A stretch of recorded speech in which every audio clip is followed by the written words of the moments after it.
Big Ten defenses wish Iowa running back Caleb Johnson ran in slow motion. He'd be a lot easier to tackle. The nation's second leading rusher leads the Hawkeyes into homecoming.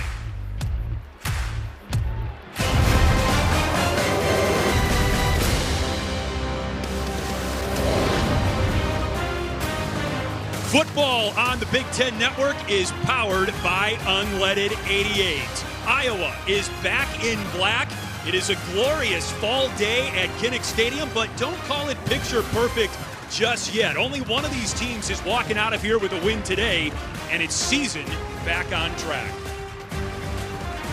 Welcome to the broadcast booth, everybody. Great to have you with us. Alongside Big Ant, Anthony Herron, Chris Foster is with you, along with Kylan Mills on sideline. I should also say that you're big man on campus this week here at your alma mater for homecoming. Welcome back. I appreciate it, my friend. Thank you very much. Every Saturday of Big Ten football is certainly a special one. You know, I think both Iowa and Northwestern are in similar positions coming into this game. Disappointing losses last week, plagued by inconsistencies on the offensive side of the football especially.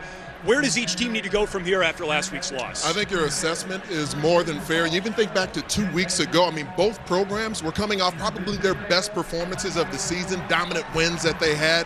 Now today, there's an opportunity for each of these squads to reshape and rewrite the finishing kick for their season.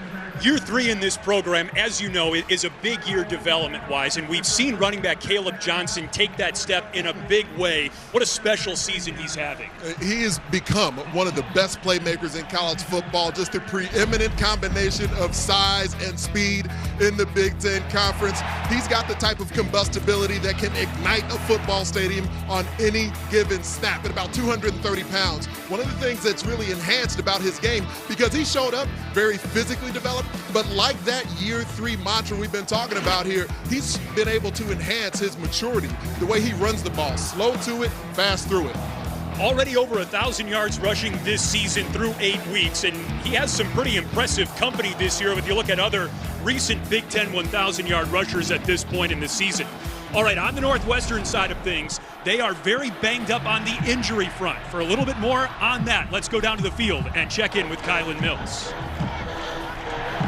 Chris, we'll start with the good news. Wildcats wide receiver A.J. Henning will play today after being carted off the field in last week's game against Wisconsin with an upper body issue. Head coach David Braun told me Henning did practice this week. He's good to go. However, the Wildcats' other starting wide receiver, Bryce Kurtz, will not play today while dealing with a lower body issue that's been lingering the last couple of weeks. Expect to see Calvin Johnson get an increased role on the outside. Finally, star linebacker Xander Mueller is out with a lower body injury. I'm told Grayson Metz starts in his place after an impressive outing against Wisconsin. This Northwestern coaching staff says the next man up mentality is a pillar of this program for good reason, guys.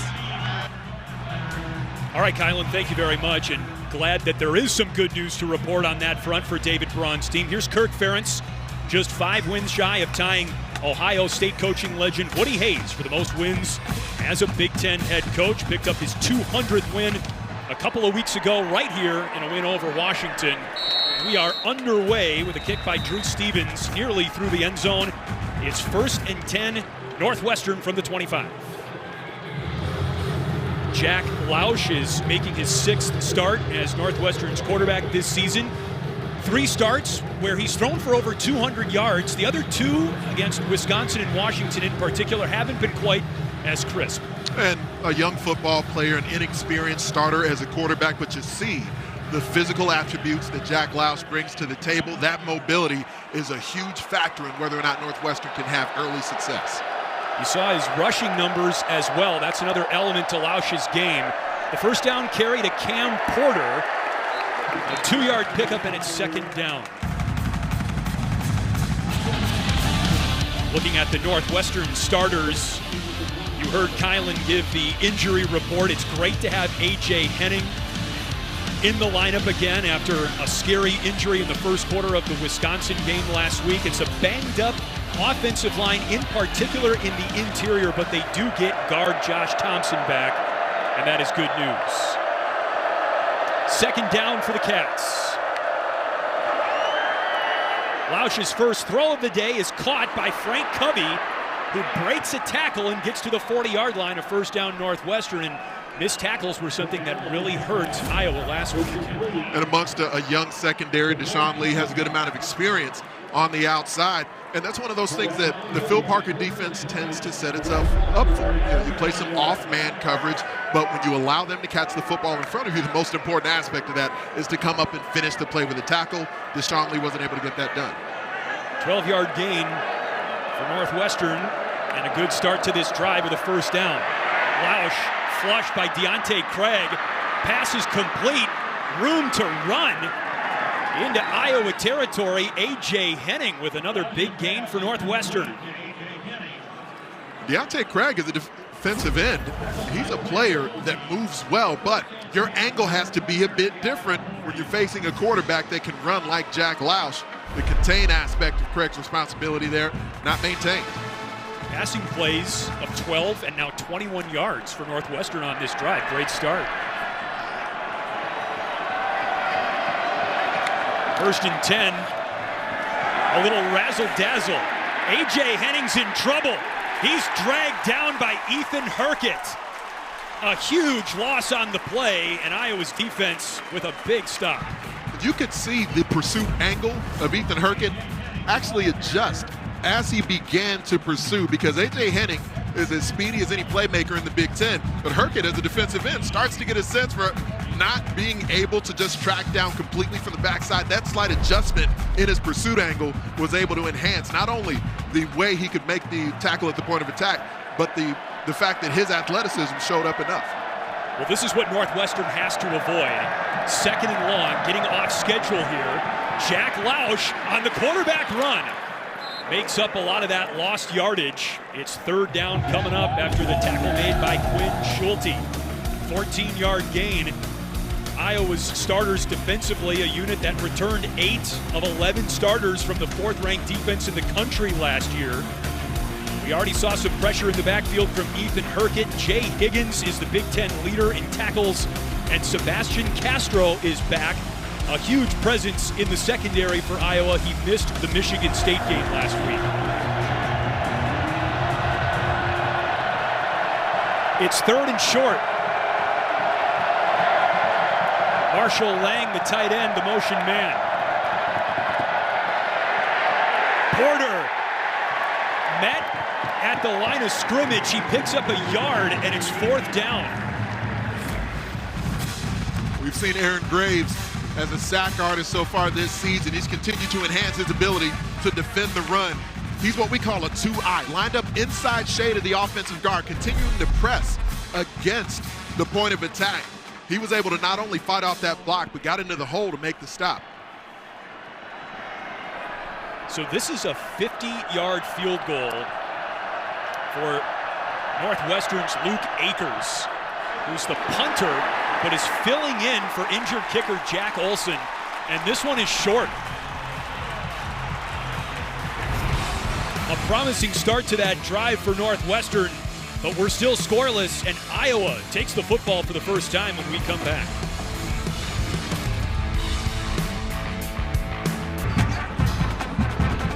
No score from Kinnick Stadium after Northwestern misses a 50-yard field goal on its opening drive. Time to go to work for Cade McNamara.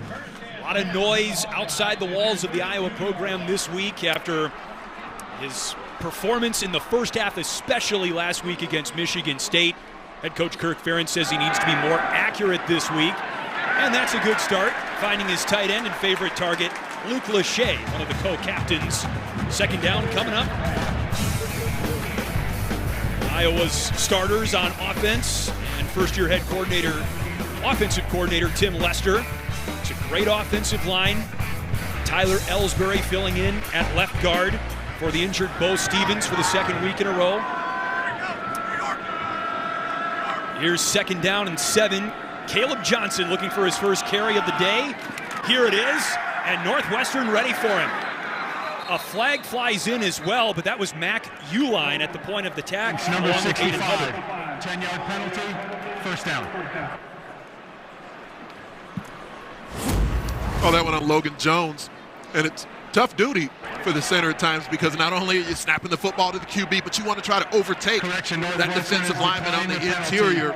Jones couldn't quite get that bucket step around enough to get over the outside shoulder of R.J. Pearson. That's a tough reach block for a center. Very tough.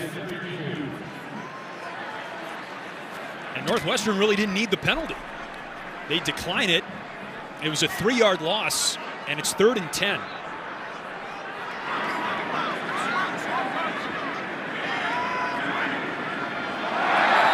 the hard count by Cade McNamara got Antel Saka to jump offside.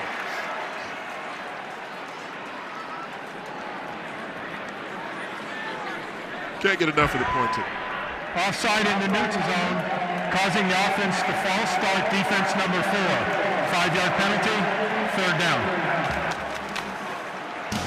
Good job by Mason Richmond, the left tackle, to jumpstart that penalty. Northwestern's defense has been very good against the run this season, averaging only about 100 yards per game allowed on the ground. That's 17th in the country. Grayson Metz, number 57, filling in for the injured Xander Mueller today at the linebacker spot. Devin Turner, the strong safety, returns to the lineup after missing the Michigan State game with an injury. 3rd down, McNamara slings it. One-on-one coverage. It's hauled in by Terrell Washington. Correction, Seth Anderson on the catch. And it's 1st down, Iowa. Anderson has been banged up a lot early this season. You get a nice cup to the pocket for McNamara to keep his eyes down the field and step up confidently to deliver the ball downfield. Now that Seth Anderson is healthy, he increases the way that Iowa can attack with the deep ball. He's got the speed to lengthen the coverage. McNamara just nearly overthrew him, but way to go and get it to Seth Anderson. 69 yards through the air. That's the longest pass play of the season for Cade McNamara. On the toss to Caleb Johnson. He slips inside the 20-yard line. And it's 2nd down coming up.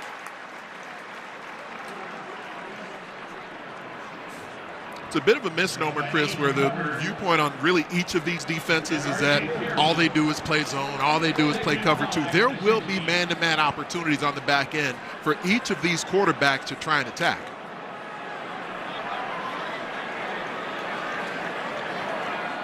Both teams with productive opening drives. Iowa trying to punch it in. Iowa held to just 58 yards in the first half last week against Michigan State. More than that already on this drive. McNamara to the end zone. Incomplete, out of bounds. Nearly the 2nd spectacular catch on the drive by Seth Anderson. McNamara may have predetermined where he wanted to go with that one the entire way. Just a near miss. Another one for Seth Anderson. Does that toe tap down? Not quite. Excellent call by the officiating crew. He does land out of bounds before anything gets down inbounds, but it did look like there was an opportunity on the corner route to the boundary side of the field for McNamara to maybe hit Luke Lachey. Well, Anderson had just 1 catch on the season coming into this game. He's got 1 catch on this drive for 69 yards. Here's a 3rd down for Iowa. McNamara deals. That's caught by Jacob Gill, the Northwestern transfer. He picks up a 1st down to the 11. Really intriguing. Jacob Gill, one of multiple players who's been a starter for the opposing Northwestern Wildcats, now a member of the Hawkeyes today. Really gritty player, very tough wide receiver, one of their best blockers on the outside, but capable of acrobatic grabs as well. McNamara under center. Caleb Johnson wrapped up by Najee Story. No gain. A point of attack for Northwestern. The way they can hit blocks in the defensive front will need to continue to be enhanced by the way the linebackers react downhill. If you can stalemate the point of attack as a defensive lineman, it allows the linebackers to flow. And with no Xander Mueller in the lineup, you really want to keep those LBs for the Wildcats as clean as possible. Anderson in the slot. McNamara rolls right. Finds his tight end, Zach Ortworth. He picks up a few, brought down around the 6-yard line by Devin Turner. This is the area of the field where, as a defense, now that you're inside the 10, the confines of having the sidelines and the end zone there, it actually enhances the way you can defend because there's less ground you have to cover. It's 3rd and goal. 4 wide for Iowa, including the tight end Lachey at the bottom of the screen. McNamara throws his way, and it's incomplete. Theron Johnson, Northwestern's best cover corner, with the lockdown coverage. Tough duty. If you're not an offense that you have players who confidently can just go up one-on-one and get the football in contested situations, that's where the confines of being inside the 10-yard line for a passing attack make it really difficult. You try to either create matchups or create space when you get this close to the end zone. 24-yard try for Drew Stevens. Iowa's on the board. Head coach David Braun pumped about that stand by Northwestern's defense. RIP to the late Dikembe Mutombo. Theron Johnson with the finger wag. All right. Football on the Big Ten Network is powered by Unleaded 88. Engine smart, earth kind. By State Farm. Like a good neighbor, State Farm is there. And brought to you by Discover. Homecoming parade through the streets of Iowa City last night. A very festive atmosphere. We actually were entertained by a portion of the alumni band when we were out to dinner last night. So great weekend to be in town. Learned a little something about you as well. I knew I played the trombone back in the day, of course. I didn't know you did as well. It all makes sense now why we get along so well. Exactly. The pride of the low brass. Stevens with the kick, 9 yards into the end zone. 3-0 Iowa, Northwestern football. When we return, Whoa, this is your cue. Look at that. To hit the buffet.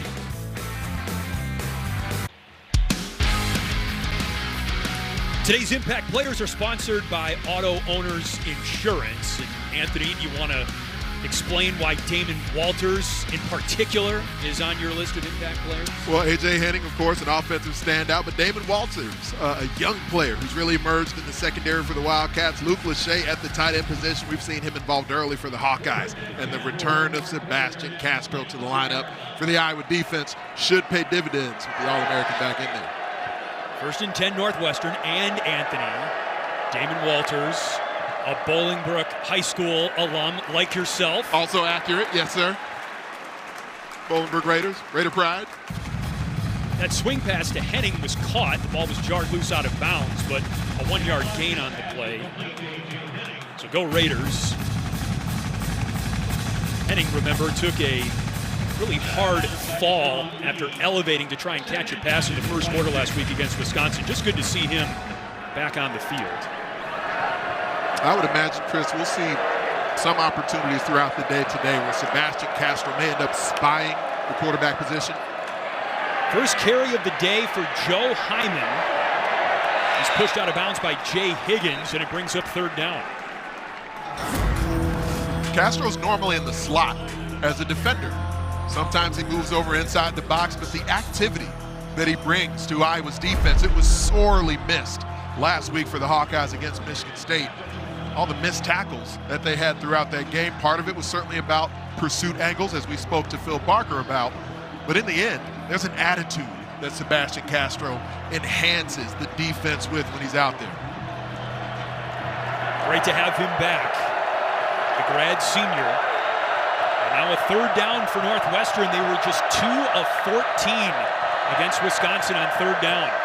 Lausch, incomplete. Henning fell over. Coverage applied by Jermari Harris, who's a native of Chicago, and it's 4th down. Try to use the tight formation, some crossing routes to free up the receivers versus the man coverage the Hawkeyes went with on 3rd down. If there's any defender that you're going to attack in that Iowa secondary in pass coverage, Jamari Harris is not your best option.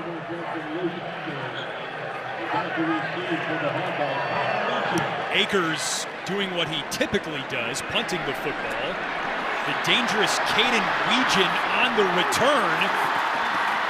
And he scoots out of bounds across the 30-yard line, just shy of the 35. 51-yard punt. Weegan with a decent return. And it's Iowa football looking to pad their 3-0 lead late in the first quarter.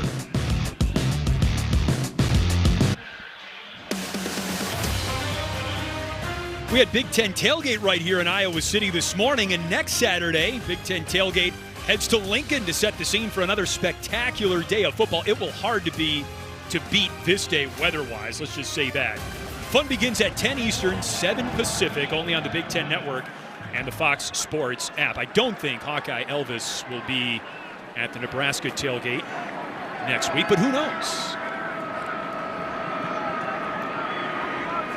Iowa football on 1st and 10. McNamara, play action. Checks it down to Caleb Johnson. Strong finish to that catch by Johnson across the 35. Let's head to our Big Ten Network studios and check in with Dave Rebson for the first time on this game.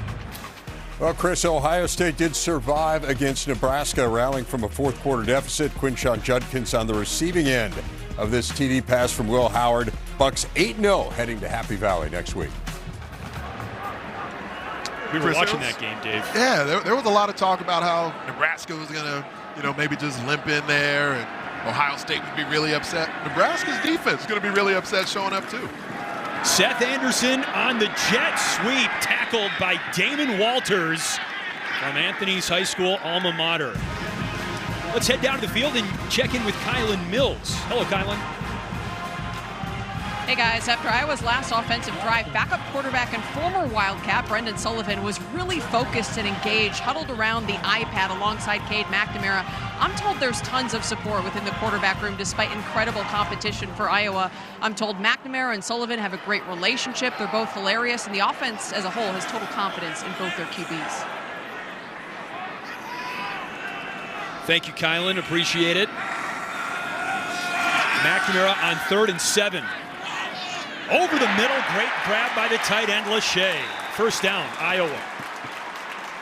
I mean, you just got to get it anywhere near the cage of number 85. Luke Lachey is a big target at 6'6" with incredibly strong hands. I mean, in traffic with the defender draped all over him. I don't know how much you could ask for from Grayson Metz in coverage, but Lachey able to snatch it, move the chains. 23 catches on the season for Lachey, most for Iowa this year. On 1st and 10, and a change of pace with Kamari Moulton in the backfield, and a good gain for Moulton into Northwestern territory. And to Colin's point about the quarterback position here, Brendan Sullivan transfers in from Northwestern during the summer. And so when you compare the situation he's in, where Cade McNamara was not healthy during the spring, but he at least has had that leg up to learn Tim Lester's offense. And McNamara's had certain games where he's been precise and accurate, completing 80% here, 70% there. He's also had games like we saw last week where he's completing less than 50% of his passes. Second down, check down. Caleb Johnson. First down, Iowa, but a flag comes in from the defensive backfield. Early indication is against the Hawkeyes. There are fouls by both teams. They will offset holding. Defense number 5. Personal foul tripping offense number 67. It's second down. A lot going on there. Yes, and what we at least saw attempting to be executed there, I do think it's something Northwestern's defense will need to be aware of, because within this West Coast offensive system that Tim Lester brought to Iowa City with him, the running back position hasn't necessarily been as big a part of the pass receiving game as anticipated. The holding they called, or the tripping they called on Jennings Dunker. Holding offense number 5, the penalties decline. Personal foul tripping offense number 67. 15-yard penalty, second down. That's what I was a little bit confused by, but Jennings Dunker, they called tripping on him, and then the holding on Jacob Gill, so both penalties on the Iowa offense. And Dunker will be at the tackle position on the right side, tries to do the cut block, sort of misses, aims for the outside leg in the inside pass rush move. He misses it because of that, so he sticks that leg out. Offensive tackles tend to do that quite a bit. Well done by the officials to actually catch it. 2nd and 20. Caleb Johnson drops it. We were told that would be a big part. On the field is that was a forward pass, incomplete.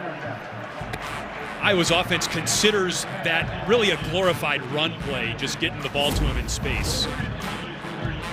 And of course, if this ended up being a backwards pass, then it would be considered a live ball and a fumble, but very clearly there, football was traveling forward. Caleb Johnson doesn't have a lot of pass receptions throughout his career, but he is usually a very sure-handed guy.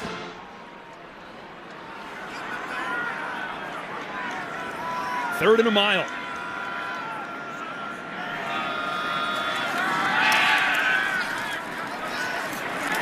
McNamara, a wounded duck. Hanging in the air, and it's picked off. Josh Fussell. Brought down around midfield. Northwestern's defense excels in takeaways, but wait a second. There's a flag in the backfield. Personal foul. Roughing the passer, defense number 4. 15-yard penalty, automatic first down. Wow. Anto Saka has emerged more and more as a playmaker for Northwestern. I mean, the timing of the hit itself, I don't know how you can take much issue with that. Is the ruling perhaps that he went to the head or neck area, but they didn't call targeting. They just called a personal foul for roughing the passer. They do want you to try and pull off and not lay all of your weight on the QB, but that one to me is a very close call. I'm not sure I agree with that, but he doesn't even lay completely flush in landing on Cade McNamara there. It's a fortunate call for Iowa. 1st and 10, Hawkeyes with the ball, and Moulton running hard in the first quarter today. He has more yards on the ground than Caleb Johnson, believe it or not. All right, let's go back to that last play, and we'll bring in Mike Pereira here. And Mike, what did you think of the roughing the passer call? Well, I agree it's not late. It's just that driving him into the ground. Here you kind of have him, and then you get right on top and drive him into the ground with that shoulder. I mean, that's punishing him. That's how the book describes that. And if they're going to lean in any direction, they are going to lean to protecting the quarterback when all of your weight comes down on him like that. I'm okay with that call. Thank you, Mike. But the defensive lineman to the right of me in the booth, can certainly sympathize with Anto Saka on that play. Moulton with a first down carry for Iowa. That should be the last play of the first quarter.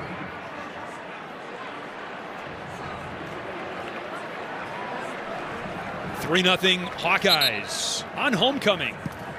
And it's time for one of the great traditions in all of college football, the Iowa Wave. It's time for the best tradition in college sports.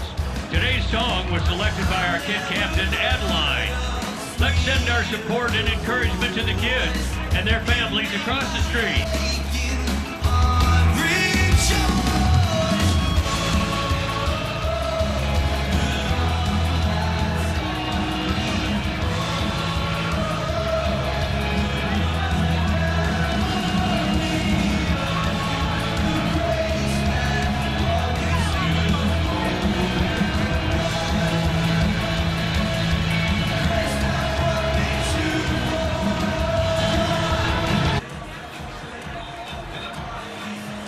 Iowa football and the lead start of the second quarter. Moments ago, Kylan Mills caught up with Northwestern head coach David Braun.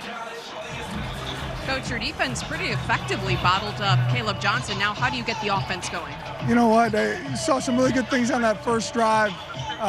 We just got to continue to trust our run game, and the pass game will come on after that. Thanks so much. Thank you.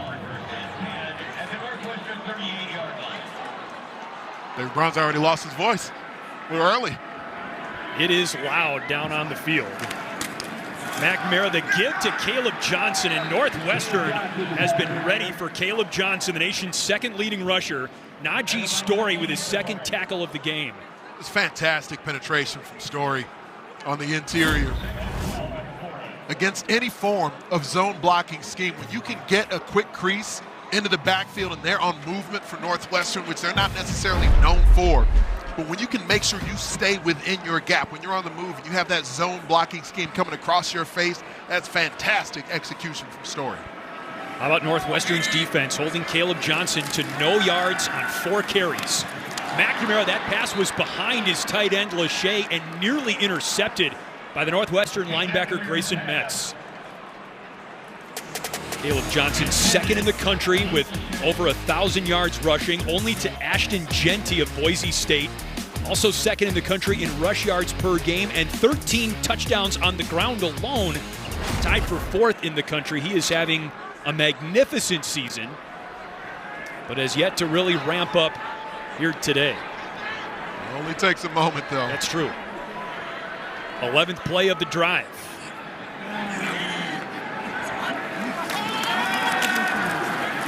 McNamara in the pocket.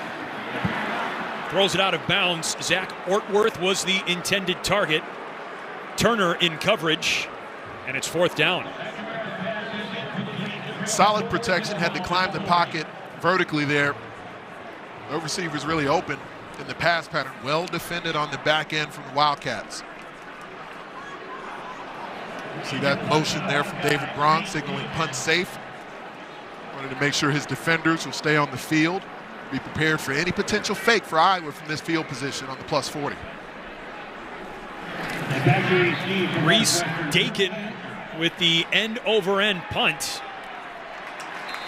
And the fair catch made at the 5-yard line. It's Drew Wagner for Northwestern.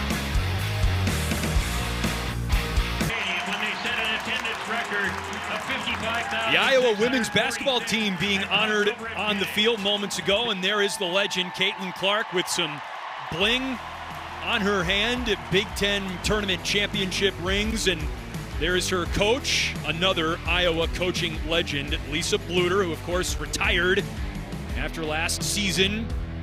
Jan Jensen now the head coach of the program, and all kinds of hardware on the field right now. And yes, all-time wins leader, Big Ten women's basketball history.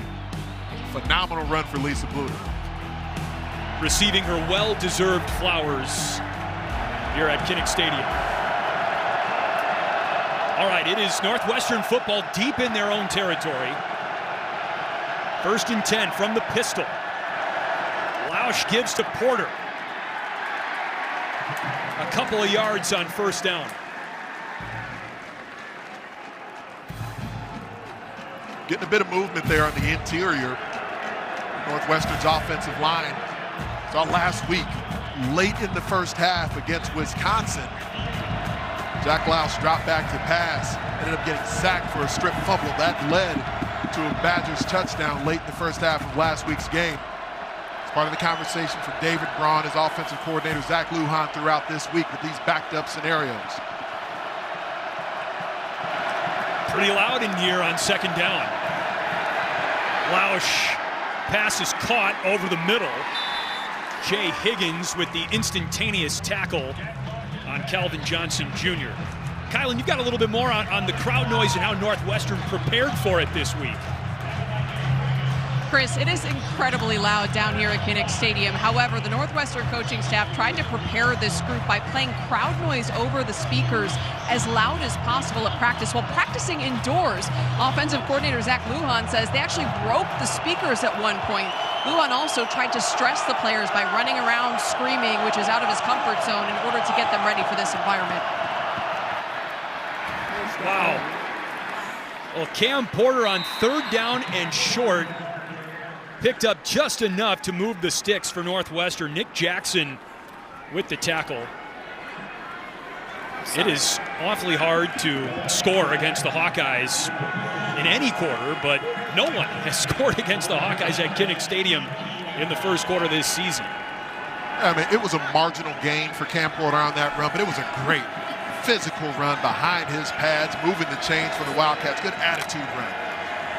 It's a confidence-building run for a relatively inexperienced Northwestern offense, Cam Porter notwithstanding. He's a veteran. Henning, the motion man on first down. Lausch all day to throw. Comes back to Porter, his running back, out of the backfield. And the tackle made by Sebastian Castro. It's second down. Now, Sebastian Castro initially from the slot dropped all the way to the deep third. You see him, he disappears out of your screen there. He's going to end up as Jack Lausch climbs the pocket, delivers the ball out into the flat. He's the one who screams in there to make the tackle. But Castro can be all over the field on any given snap. Northwestern would wish he stayed disappeared, but that's not the case. Two tight ends set. Lausch over the middle, intercepted. Quinn Schulte sets up Iowa's offense with beautiful field position.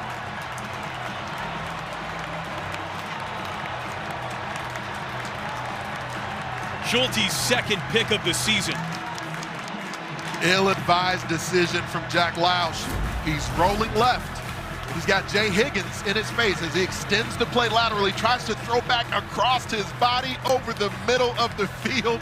This Iowa defense, the way they track the football, they trace it and work back downhill, converting into offensive players in that moment. Quinn Schulte is his safety. Johnny on the spot. Cardinal sin for quarterbacks, right, Ant? Every time. Well, most times. I think Patrick Mahomes, notwithstanding. Yeah, Brett Favre or something like that. Most humans, bad idea.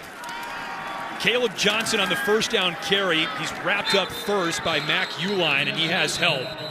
Only 2 yards inside the 25, second down.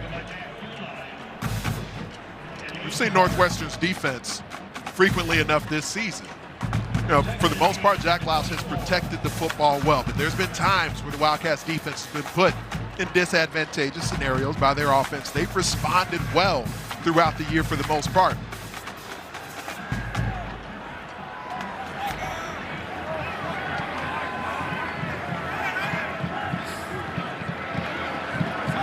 Gill, the motion man. McNamara pumps. Now he's in trouble. Oh, Aiden Hubbard fell down. That bought McNamara some time to unload to Lachey. Brought down at the 20-yard line by Kenny Soares. It's third down. All right, and we've got a Caleb Johnson highlight package here. Just not the kind of plays we thought we'd see. It's been really well done by Northwestern's front seven so far. You're seeing linebackers like Mac Uline able to run the alley, read the run downhill as their defensive front is hitting blocks. So you're not seeing the movement at the point of attack, some movement on stunts for Northwestern's D-line, though, getting into the backfield.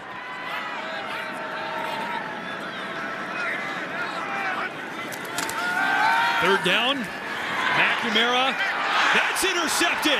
Theron Johnson of Northwestern. He's going to go all the way. Touchdown, Wildcats.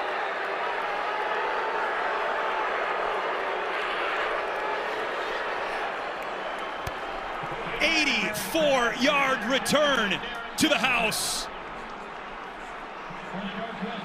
There's no defender who's emerged more throughout this season than Theron Johnson for the Northwestern Wildcats.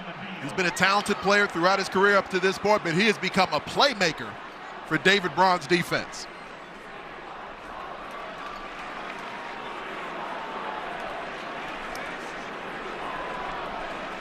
There is a flag after the play.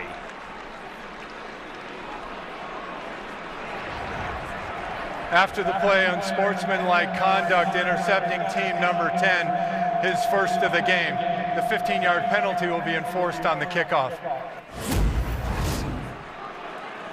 We've seen multiple times on the drive here where Cade McNamara looks hesitant in where to deliver the football, tried to feed it back to the tight end. That contested opportunity, as he's right there up the seam from the offensive formation, but Theron Johnson is right there. McNamara tried to feed it into a tight window. Just talked about the big body that Luke Lachey presents. Akers with the extra point attempt. Officially an 85-yard interception return to give Northwestern the lead.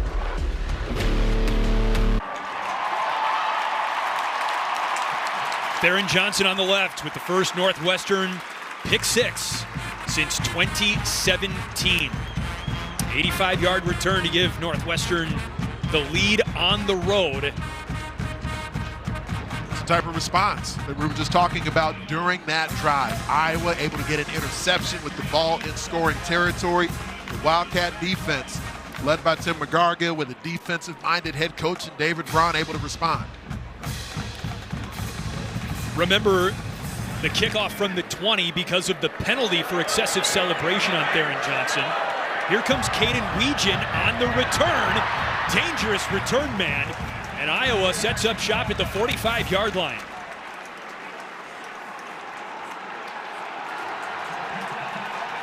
All right, a bit of a rumble in the crowd for the new man at the controls, Brendan Sullivan, into the game at quarterback for Iowa. We should note that this was part of Iowa's game plan going into the game.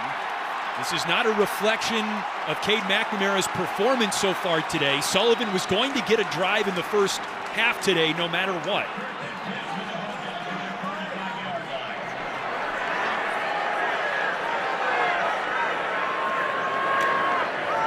Caleb Johnson on first down. 3-yard gain.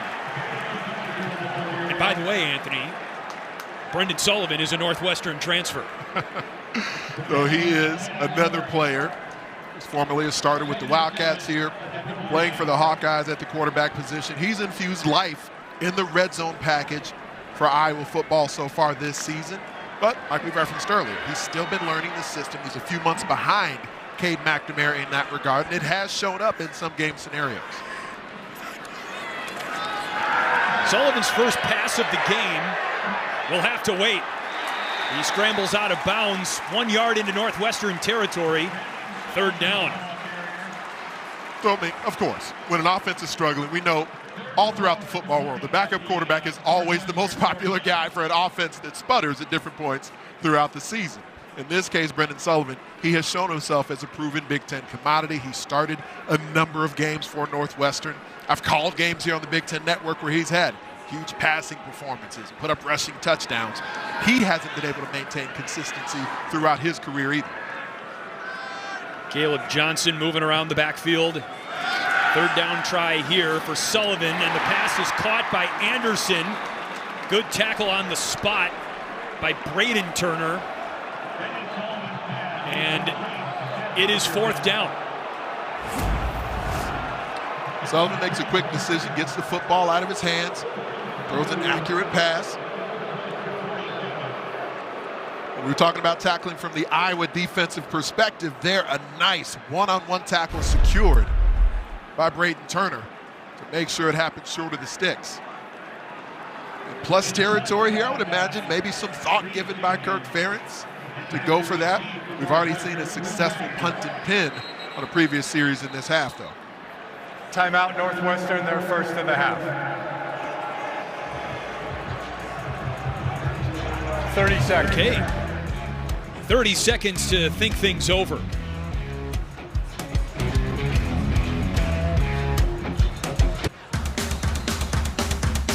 Experience the expanded Big Ten Conference like never before with Big Ten Plus.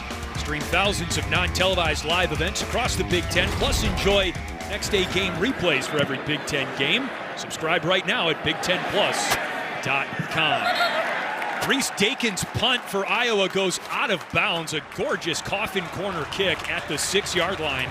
And Northwestern pinned with difficult starting field position once again. 41-yard kick by Dakin. It was one of the worst defensive performances, statistically the worst defensive performance of the season was last week for the Iowa Hawkeyes defense. So now this back-to-back series, an opportunity for the Hawkeye defense to take the field with the Northwestern offense backed up.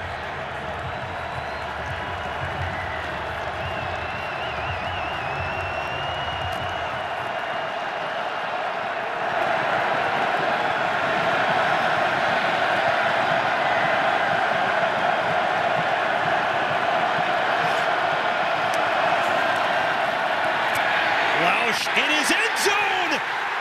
Tackled by Max Llewellyn, I mean inches across the goal line. It is not a safety, but it couldn't get any closer.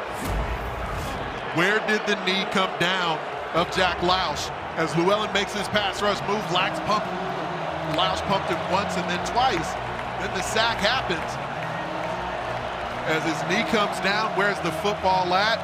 Seems worthy of review. Northwestern in no rush to get the football snapped. They're going to look at it again.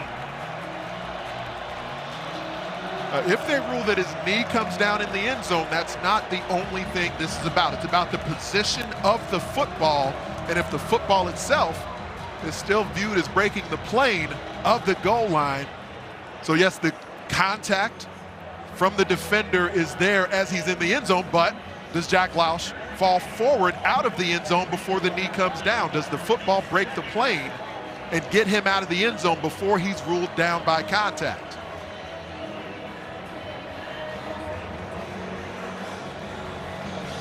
Call on the field was that Jack Lausch got out of the end zone.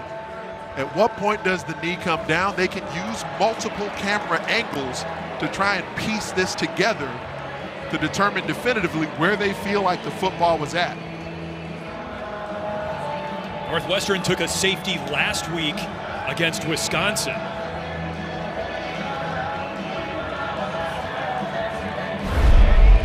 Max Llewellyn with 2.5 sacks coming into today. And a big one here on the verge of putting Iowa on the board.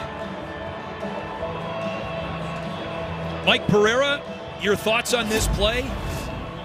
Well, I think you set it up properly here. They've just got to see if that knee is down. Remember now, the whole ball has to be out. So in order for this not to be a safety, the whole ball has to be out. They ruled on the field that he did get out.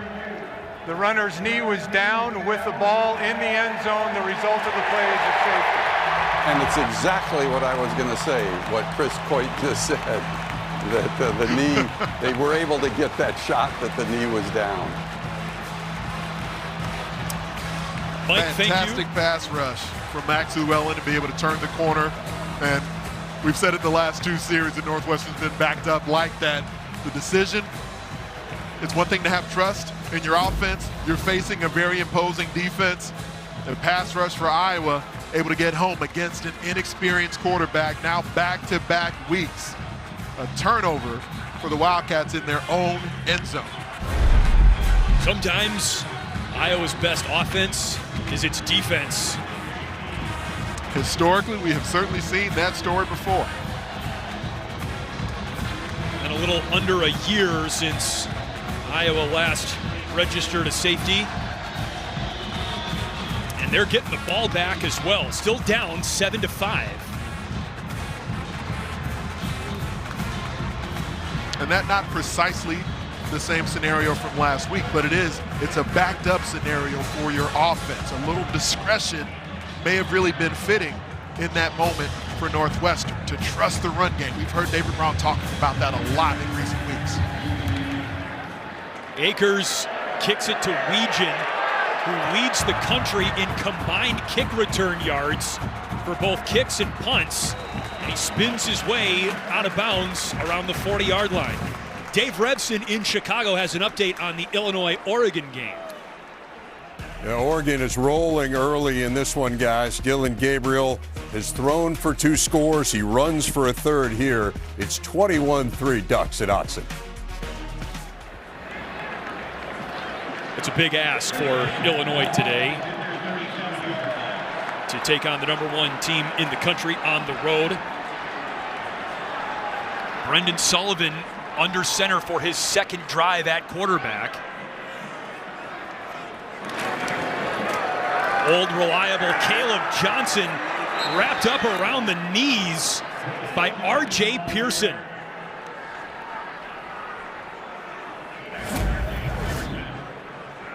Big day so far for Pearson. Watch him into the backfield, not only fighting off the block, using that long arm. He got his shoulders turned into Connor Colby to force him back into the backfield, but to get off that block and make the play as well.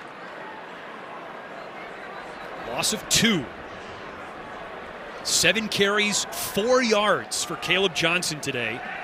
Jazian Patterson is in the game at running back now.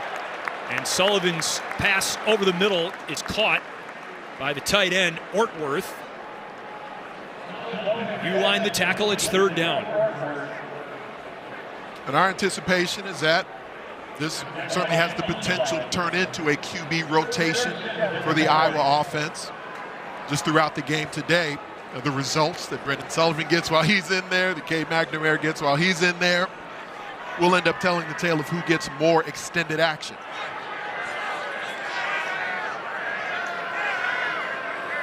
From the Iowa 40, 3rd down.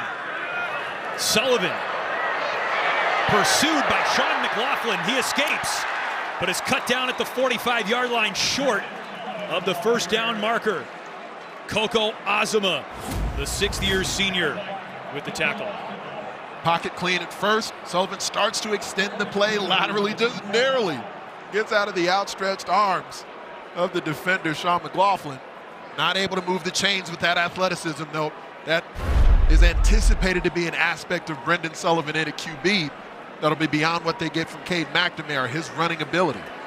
Northwestern was prepared. Melbourne, Australia's Reese Dakin on the field for another punt. He's kicked very well today. Drew Wagner back deep to receive for Northwestern, number 48. This is a spiraling kick. Wagner backed up to his 5. He makes the fair catch.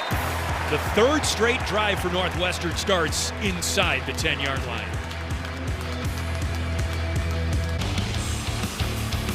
This season, Abbott and the Big Ten want to know who has the most team spirit in their blood. They're calling on all fans to join the largest blood donation competition to fight a generational blood shortage. Students, alumni, and fans will be able to donate at mobile blood drives on campus and at any blood donation center across the country.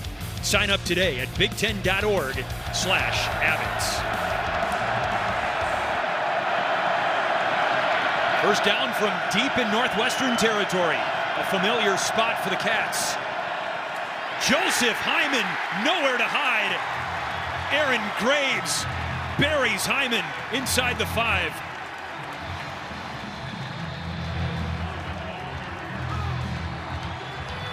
Coming up at the half, we'll send it to Dave, Ashley, and Marcel for the halftime report, sponsored by Old Trapper.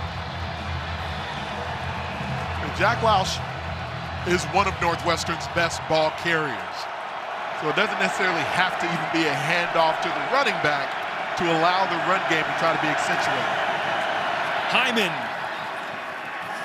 picks back the yardage that he lost and is driven in reverse by Jay Higgins. Down to the field, here's Kylan.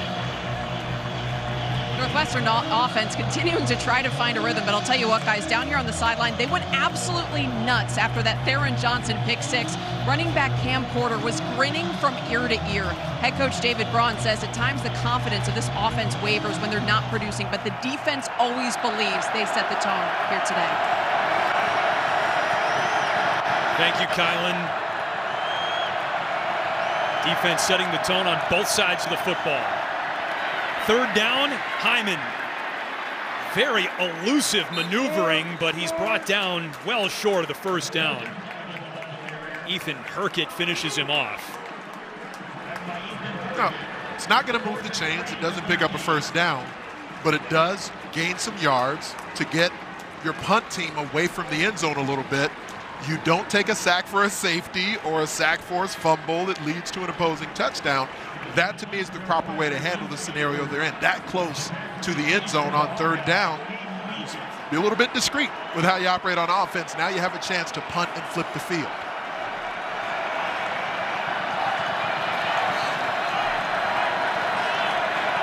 David Braun sprinting down the Northwestern sideline to call a timeout. Timeout, Northwestern. They're Make second sure it's and a not half, blocked. 30 seconds.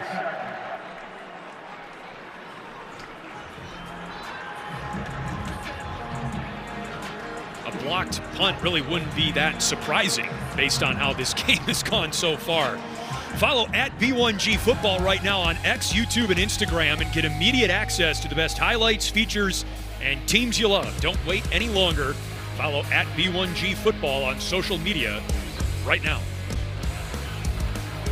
Luke Akers, a punter with a big leg. We have seen specialists from Northwestern, namely Akers, field goal and or punt, get blocked at different points this season. It's one of the aspects for Northwestern. They've been trying to shore up more with some of the struggles in recent weeks in protection. Akers gets it away. Not much hang time on the kick. Weegan from inside his own 40 to the 45. We'll be back in 15 seconds. Don't go anywhere.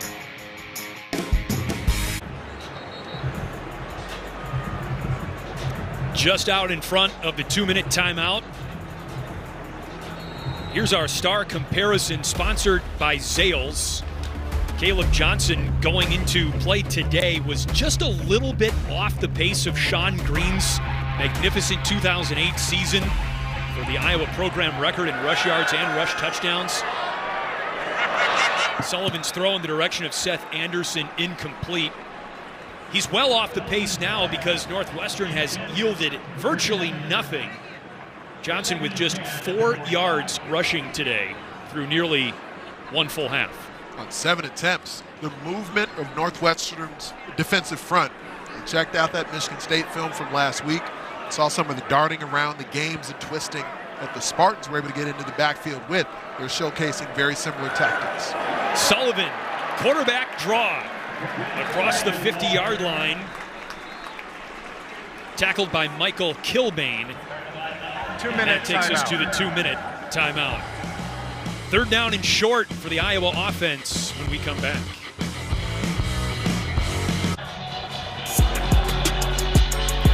Football on the Big Ten Network is brought to you by Geico. It was awfully hard to stop Sean Green in 2008, especially. He set the Iowa single-season program records with 20 rushing touchdowns and over 1,800 yards on the ground. Iowa went to the Outback Bowl that season, finished 9-4.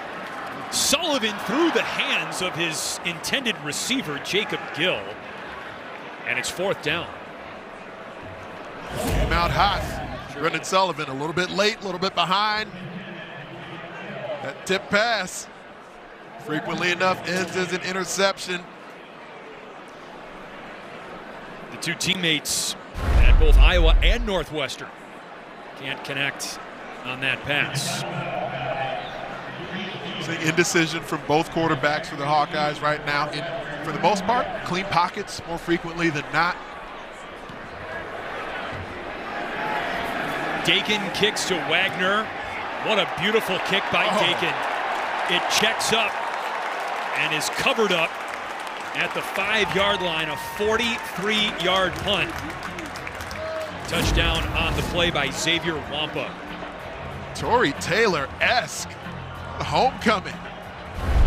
Reese Dakin took over for the best punter in college football. The playmaker that was Tory Taylor. Dakin living up to his countrymen. A big shoe to fill, you might say, but Dakin is doing it. Singular shoe. Well, he only punt with one leg, right? Well, Aussie rules football. You can kick with either one, but your point is well taken. All right, very interesting drive here for Northwestern. Inside of 2 minutes to go in the half. Lausch hands off to Porter, and he spins across the 5-yard line. Timeout called. Timeout, Iowa. They're first of the half. 30 seconds. Iowa's got 2 left, and we're back in 30 seconds.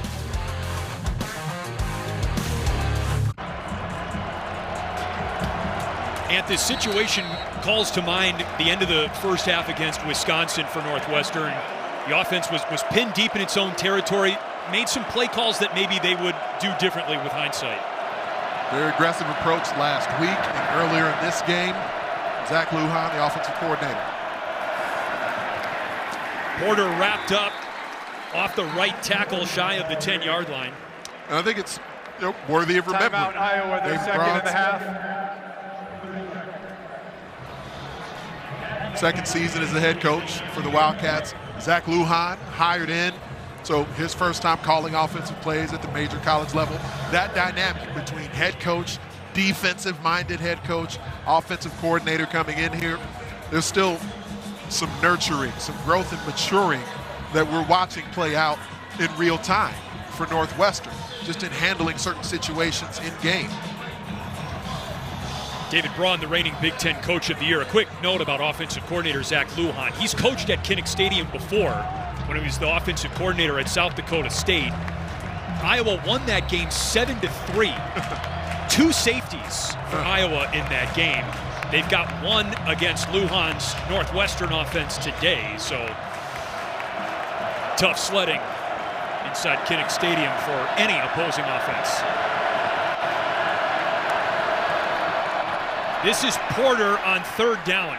We expected to see conservative play calling inside of 2 minutes and a half by Northwestern Iowa, today. They have delivered. 30 seconds. I was going to get the ball back with 90 seconds or so left in the half.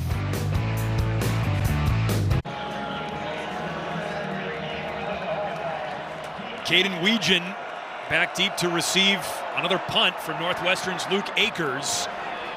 A low kick. Weegan from his own 40. He is slung down after a 49-yard punt. All right, Big Ten standings. Indiana remains perfect after beating Washington in Bloomington today. Oregon off to a great start against Illinois at Autzen Stadium. Penn State, Wisconsin, a good matchup coming up tonight in primetime. And of course, Michigan State on the Big Ten Network. Don't miss that. For the Paul Bunyan Trophy. Both teams at 4-3 right now. The Spartans coming off a big win last week at home, coming off their bye week over the Hawkeyes. Not to be confused with the Paul Bunyan Axe. Sullivan, pass complete to Dayton Howard. And a good start to the drive for Iowa. He steps out of bounds, 2nd and short. One of the issues that plagues Brendan Sullivan on occasion is that he is so amped up. He plays with so much energy and exudes that energy in his movements. As a quarterback, frequently enough, you just need to be able to settle down, get into your drop, stick with your mechanics, and just play within rhythm.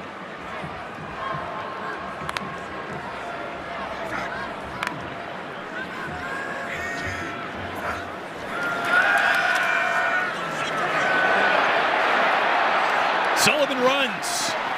1st down and some tiptoeing to about the 35-yard line of Northwestern. The first really extended opportunity that Brendan Sullivan has had this season to get series after series. Got a big grin on his face there as he re-enters the huddle. If Tim Lester cracks a joke to him or something like that, and that helmet communication between the play caller and the QB. He was a Northwestern Wildcat through the spring season this year. Entered the portal after Jack Lausch won the starting job in spring for Northwestern. 1st and 10 over the middle. Caught by the tight end, Zach Ortworth. A gain of 6 to the 29. For both guys, both McNamara and Sullivan, on these passes over the middle, it's very dangerous the way they hesitate, put that extra little hitch behind the football. Sullivan, pocket squeezes him out. Tracked by Saka. Sullivan leaps out of bounds a yard short of the 1st down marker. When you plant your back foot, you want the football to come out once you get there. So now that he's into that drop, where is it going? Do you want to hit this out route here? The opportunity was there, but he didn't trust it, didn't like what he saw. So you're better off doing that when you're a mobile quarterback, using your legs to pick up yardage as opposed to throwing it late into the flat. But it was there for him. Iowa in field goal range. 3rd and 1. Caleb Johnson. 1st down. Touchdown. Big play, KJ.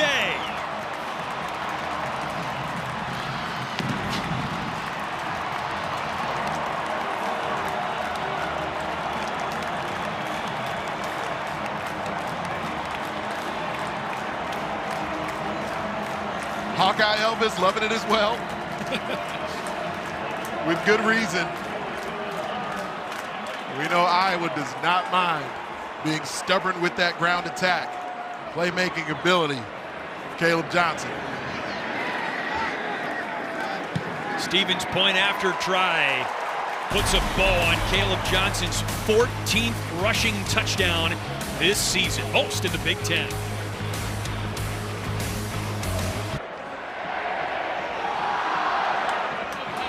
Can't keep this guy quiet forever. It's happened week after week. Every time there's a chance to continue giving the football to Caleb Johnson, he will get you at least once. Nice little stiff arm there. It's a difficulty as a defender because he moves with such speed that you want to make sure you close that pursuit angle on him.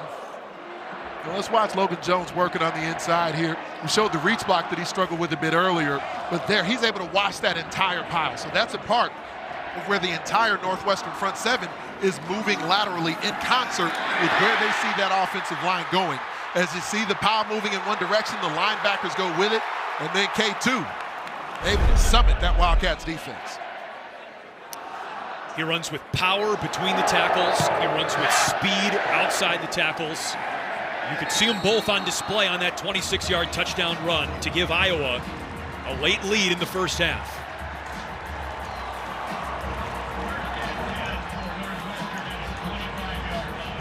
So he added to his rush total today on that 26-yard run, to say the least. It was 7 carries for 4 yards going into that run. Then his 8th carry went for a 26-yard touchdown. That's also the 21st rush of more than 20 yards this season for Iowa's offense collectively. Johnson has the bulk of those, as you might imagine. Here's Cam Porter. A good first down carry. He's dragged down by Nick Jackson. Northwestern has 1 timeout remaining. Wildcats don't have a running back necessarily who can go for 20, 40, or 60 in a moment's notice like Caleb Johnson. But that approach, sort of the stare down between Kirk Ferentz and David Braun, we've seen this over the years between Iowa and Northwestern. The field position battle, the playing toward your defense with complementary football. Who will blink in the second half?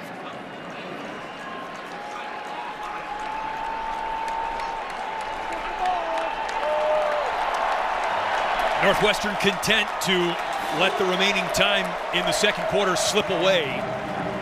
Only 1 offensive touchdown in the game today. You saw it moments ago by Iowa running back Caleb Johnson. But pretty much what we expected, a defensive struggle and a close game between Iowa and Northwestern. Very par for the course for what this rivalry has been. Best offensive playmaker on the field came through for Iowa late in the first half. But as we expected, it's the case every time Iowa and Northwestern meet. It's a close one. Kylan Mills is standing by with Kirk Ferentz. Coach, this Northwestern defense pretty effective in slowing down Caleb Johnson until that 26-yard touchdown run at the end. How did he break through there? You know, that's part of the run game. They're really doing a good job. Well coached. We knew it was going to be hard. You just have to stay with it and try to be patient. We saw both your quarterbacks, Cade McNamara and Brendan Sullivan, in that first half. Do you plan to utilize both in the second? Well, we'll see how it goes. We'll talk about it at halftime. Thanks. Thank you. You got to ask, and we'll just have to wait and see. Iowa rotating its quarterbacks a little bit as expected. They lead 12-7 against a scrappy Northwestern defense on homecoming for the Hawkeyes.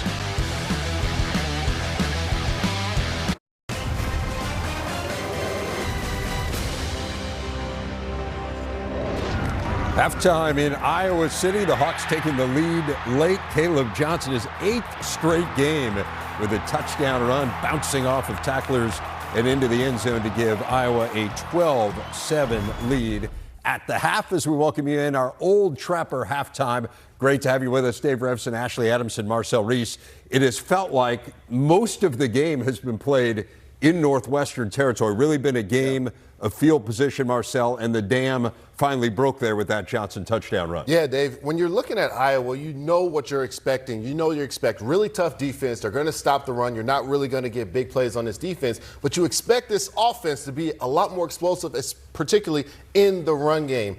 They hadn't been able to really take advantage of the field position until this last chance, and you see Caleb Johnson. Once he gets rolling, it's going to be tough for any team to really stop him. And to that point, Caleb Johnson, he had 4 rushing yards total other than that 26-yard touchdown that he got loose for. So Northwestern's defense is holding up its end of the bargain. What can they do offensively to get this thing going in the second half? Offensively, you know what you have as players, but I'm going to talk about the coaching staff and Zach Lujan right now. One thing that separates really good coaches from great coaches is the ability to adjust to the roster that you have and not just continue to play on the philosophy of the offense. Zach Lujan knows what he has as an offense. You struggle on the offensive line a little bit. You have a young quarterback. You have some playmakers on the edge. Start to play to their strengths and not just to the philosophy of your offense. But this defense is a really good defense, holding Caleb Johnson, who was one of the best backs in the country, led by Mac Uline. If you want to watch a really good linebacker, a really good football player, watch Mac Uline. He is smart, he is tough, and he reads offenses really well. 2 great defenses, 2 offenses that have been inconsistent, but Iowa, you guys, has the ace in the hole, which is Caitlin Clark is there. So I don't know how they can lose this game. That's my analysis from the first half. We have a terrific day of Big Ten football to talk about next. The Hoosiers continuing their fast start under Curt Cignetti. We'll take you through it all next. Don't go anywhere. Oregon looking every bit the part of the #1 team in the country, hosting number 20 Illinois. They have not been particularly gracious hosts. Tez Johnson from Dillon Gabriel, his 6th touchdown catch in the last 5 games. Gabriel just getting started, 3 touchdown passes in the first half, and running for one for good measure as well, throwing for Justice Lowe there from 34 yards out. 35-3 Ducks at the half. So far, it's been a happy homecoming for Minnesota. A couple of teams with some newfound confidence. Gophers, Terps, and how about Max Brosmer? This dime to Elijah Spencer in the back of the end zone. He had 3 first-half touchdowns. He's feeling good. Ensuing drive, Billy Edwards, who played so well in that comeback against USC. Justin Wally with the pick 6. Right now, it's 31-9 right before the half. Ohio State could ill afford a second loss before its huge showdown with Penn State next week, and they were in massive trouble against Nebraska. Dante Dowdell gives the Huskers their first lead at 17-14. Next drive for the Bucks, Will Howard finds Quinshon Judkins. Just 285 yards of offense for the Buckeyes, fewest in a home win in 15 years. But the defense did make it stand up. Dylan Raiola, the former OSU commit, throws a pick there, and the Buckeyes kneel out a 21-17 win. Not a bad showing for a Nebraska team that lost by nearly 50 to the Hoosiers a week ago. And Indiana back in action against Washington today. No Curtis Rourke, and early on it was the defense that did the job. Will Rogers picked off by D'Angelo Pons, who takes it back for the pick 6. He had 2 interceptions in this game. Both of them resulted in touchdowns. Early third quarter, Damon Williams, the backup for the Huskies, he keeps it. And all of a sudden, it's a 3-point game. Hoosiers, though, still have never trailed under Curt Cignetti. Justice Ellison, his 9th touchdown of the season, 31-17 the final. 8-0, that is tied for their best start in program history. The Hoosiers take down Marcel's Washington Huskies. Who you got to rub it in, don't you? I just wanted to remind people in case. I will say, though, again, there's so many different things that we have seen. I feel like we're running out of superlatives to talk about IU. But what stood out to me in the second half was they ran the ball. And Justice Ellison, 20 of his 29 carries came after the half. It was really special to see this team adjust on the fly like that, because that is what great teams do. And if you have any question whether or not Indiana The Hoosiers are a great team. They are answering them week in and week out. To adjust that way on the fly and give Justice Ellison 29 carries, so 20 of them coming in the second half, is a huge deal because you're not only leaning on him as a running back, but also your offensive line. Your receivers are blocking. And the adjustment to do that on the fly was fantastic to watch. They ran 71 plays in this game. Want to guess how many of them went for negative yards? 0. This team, Dave. 0. Actually, this team is incredible because they don't make mistakes. One penalty in the entire game. They played 32 quarters of football. They have not lost a single quarter all year. No one has outscored them in a quarter. Look out. It's Look absurd. out. It's crazy. It's been quite a story, no doubt. Northwestern trying to get it done with the defense there in Johnson. The pick six, first pick six for the Cats in 7 years. So the only points, they're down 12-7 at the break in Iowa City. Big Ten Live Football Halftime, presented by Old Trapper. What's your beef? Big rivalry game tonight on the Big Ten Network. Michigan State and Michigan under the lights at the Big House. The action kicks off at 7:30 Eastern, 4:30 Pacific, only on the Big Ten Network and the Fox Sports app. Second half next from Iowa City.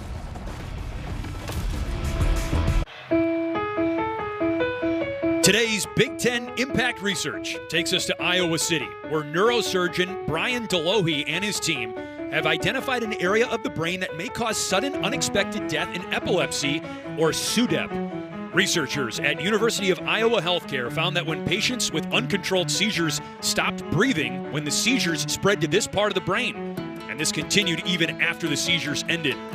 This discovery offers hope for preventing SUDEP, which is responsible for 3,000 deaths annually in the U.S.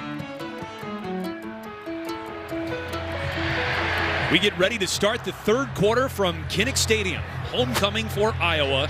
12-7 the lead over the visiting Northwestern Wildcats. Former Hawkeye Anthony Herron and Chris Foster's on hand. Great to be with you. All right, is the brisket that you brought back for me or the hot dog? It was intended for me. I'm willing to share, perhaps, but food here at Kinnick Stadium usually pretty good, no doubt. And I'm sure it goes fast. Thoughts on the first half so far? It's been a low-scoring game, kind of as we thought it would be, and a close game as well. Yes, aesthetically, not the most pleasing game offensively, but that's how it is when the Hawks and the Wildcats get it on. Here's Caden Weegan on the return. And he ran into, more or less, his own teammate Max White. Still a good return. Let's head down to the field and check in with Kylan. Northwestern head coach David Braun said his offense needs to continue to trust the run game. 15 total rushing yards in the first half. He said just isn't good enough. The ground game has to find ways to get through and create better field position for this offense. Defensively, Braun was happy with the effort. He says now they have to take it to the next level and get takeaways. He once again said the defense is going to have to set the tone for this offense. Best drive of the game for Northwestern's offense, easily their first. Iowa starts with the football, third quarter, and Caleb Johnson, who ended the first half on a high note with a 26-yard touchdown run with the first carry of the half. Here's our quarterback comparison, powered by Unleaded 88, and these are two Iowa quarterbacks. We saw Cade McNamara take the first three drives of the game. As expected, Brendan Sullivan checked in, and he led Iowa's only touchdown drive of the game so far. And it was that one touchdown run that Caleb Johnson broke out for, 26 yards. Neither quarterback has been consistent throwing the football yet. Caleb Johnson out of the backfield. And he picks up a block and is pushed out of bounds by Uline. Third down coming up. It's one aspect of the Iowa offense we haven't seen as much of yet as I thought we would, just the called swing pass to the running back position. Got a great block by Johnny Pascuzzi there. And here's a design quarterback run for Sullivan. He's pushed out of bounds on the Northwestern sideline, and he picks up an Iowa first down. Taking a moment for Brendan Sullivan to get up, but his teammates understandably rush over, make sure he's good. Able to move the chains for the Iowa offense. That bootleg, the zone run scheme, especially the outside zone, sets up so well for quarterbacks like Brendan Sullivan, who can move out in the open field. Interesting moment there with him careening into the Northwestern bench. Remember, he was a Northwestern Wildcat through spring ball this year. So maybe they're a bit less likely to give the business to a guy who goes careening into their sideline than former teammate. Cade McNamara without a helmet right now on the Iowa sideline. It's 1st and 10. Seth Anderson jogs behind the line. And this is Kamari Moulton. A tandem tackle by Kenny Soares and Grayson Metz. It's certainly noteworthy that he's not even holding a helmet in his hand, talking to the athletic trainers down there. We don't have any reports as of yet of an injury designation for Cade McNamara, but if a player isn't actually holding a helmet while he's got the rest of his pads on, that's frequently what that ends up meaning, that their athletic training staff, they take the helmet away just to ensure that you won't be in a position to try and get your helmet on to return to action. 2nd down throw. And a strike delivered to Jariet Bowie. Northwestern fans, their ears might have perked up hearing the last name Bowie. No relation to the former basketball standout Boo Bowie. Physical grab, another clean pocket. One of the more accurate passes that Brendan Sullivan has thrown so far in this game. Well, that's an unfortunate development for Northwestern with Grayson Metz slow to his feet. Remember, he is starting in place of injured standout Xander Mueller. Metz came in and played the majority of the Wisconsin game last week and played superbly. But linebacker depth is a little bit light right now for David Braun's team. Against certain offenses, it wouldn't be a big deal because you could go into your sub package, putting extra defensive backs on the field, but it's not something you want to do against the Iowa offense. Braden Bruss on the field, number 33 for Northwestern's linebacking core. And there's a push pass to Pascuzzi. Cut down at the 5-yard line. That's Pascuzzi's first catch of the season. Great play call, but watch Brendan Sullivan, after just throwing the nice, subtle, lofted pass to Pascuzzi, then he kicks in the afterburners, outruns his tight end into the open field, and picks up a lead block that gains an extra 15 yards. Pascuzzi, excuse me, 40 yards. And 1st and goal, Iowa. Offense coming to life under Brendan Sullivan. Sullivan! Touchdown, Iowa!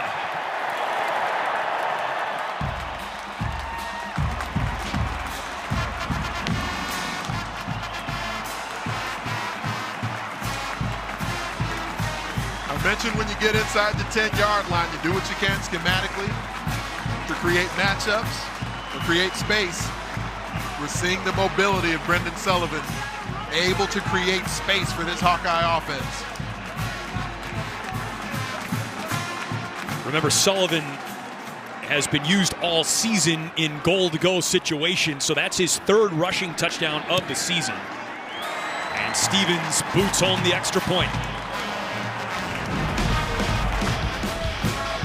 Well, at a quarterback, Brendan Sullivan doesn't mind flexing a little bit. He walks back there in Johnson, and here able to just narrowly get the ball inside the pylon for this Hawkeye offense.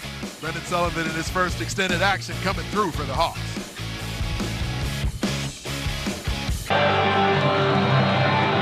(19-7) back at Kinnick Stadium. Brendan Sullivan on the move, making plays for Iowa off the mesh point to Caleb Johnson. Let me quick freeze here. Watch the edge defender and what that ends up doing by not knowing whether or not he'll be able to get the angle. Jake Arthurs with his first kick return of the ball game out across the 20-yard line. Well, Sean McLaughlin as an edge defender, as he's looking at this moment right here, his angle of pursuit needs to go more laterally, but he seems surprised by the speed of Brendan Sullivan. So there's multiple Wildcats defenders who have a chance to be able to chase down the Hawkeye QB. After the play, unsportsmanlike conduct, kicking team number 26, his first of the game, the 15-yard penalty will be enforced from the dead ball spot. It's 1st and 10.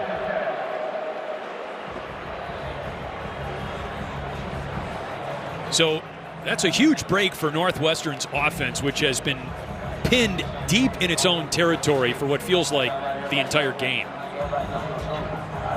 Field position provides so much additional comfort to the offense. You can open up your playbook that much more, especially when you have a quarterback who's still very early in his career, an offense with playmakers that are banged up. Lausch 5 of 7 passing today. He gives to Cam Porter. Picks up 3 yards to the 40-yard line at 2nd down.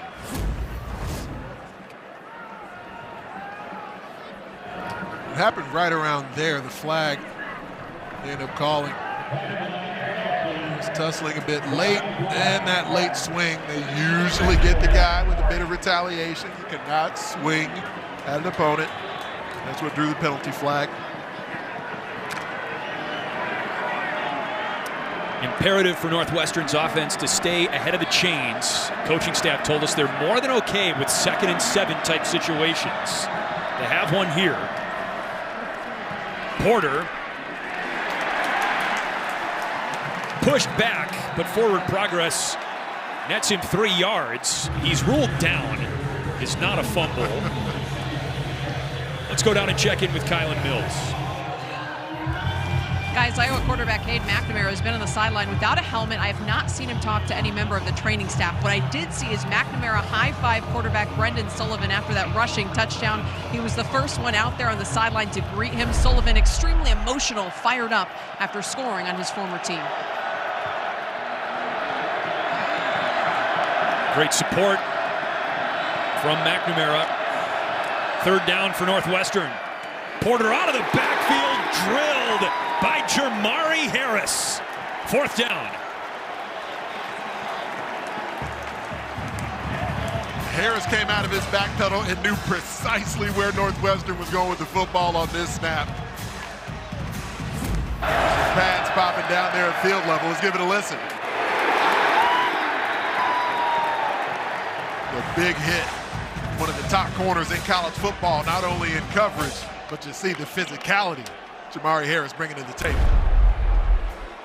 The punt by Akers to Weegan from the 15.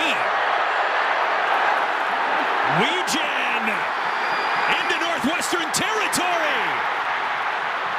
Weegan's on his feet. Touchdown!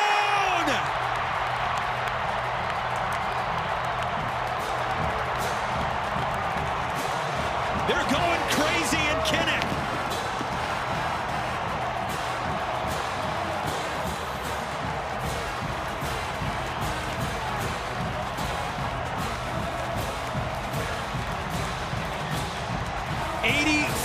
Yard touchdown return for Caden Weegan, his first of the season, but he's been knocking on the door all year long. The previous play is under review to see if the runner stepped out of bounds.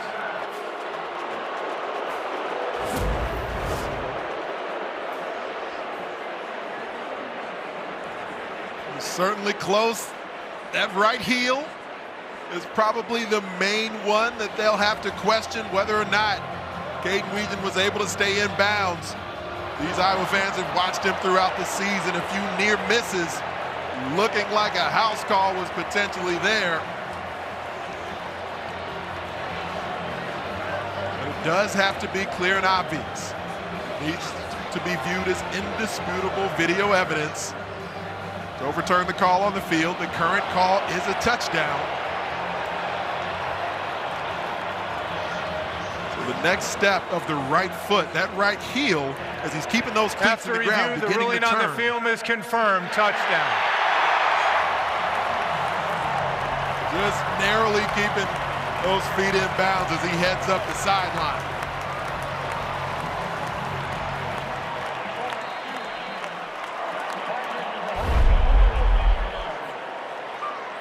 Weegan with the first Iowa punt return touchdown since Cooper DeJean last season against Michigan State. And the Hawkeyes have taken this game by swarm.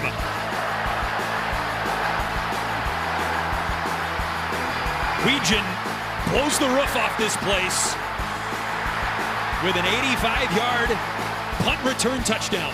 And the Hawkeyes are rolling.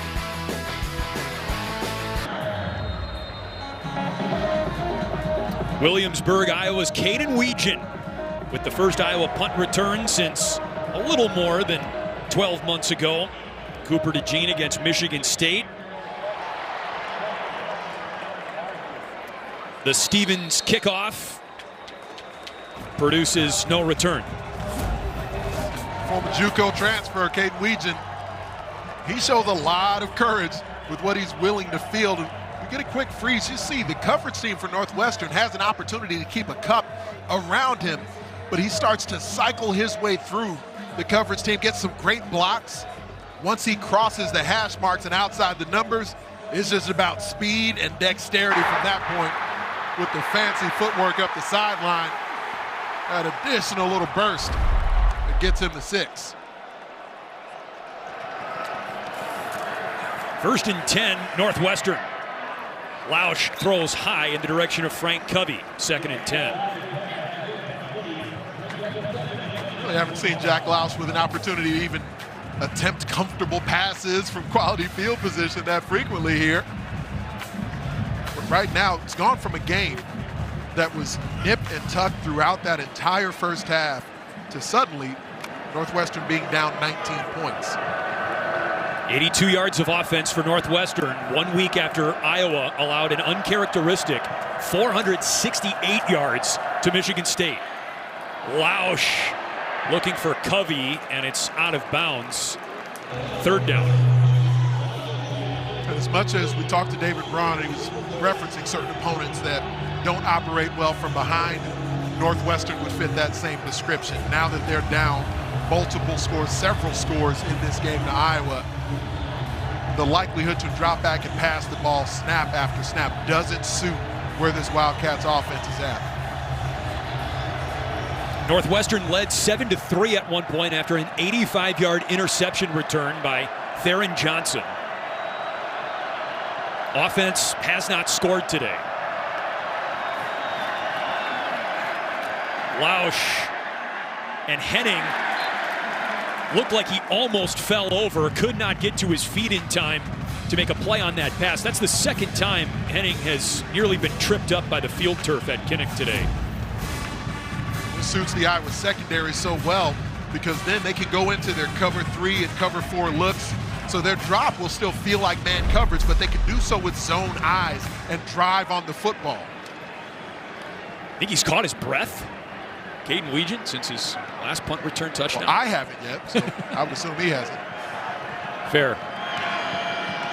Akers swings the leg. A lot of hang time on this kick, and Weegan, for the first time today, calls for a fair catch at the Iowa 35-36 yard line. 26-7, mid-3rd quarter.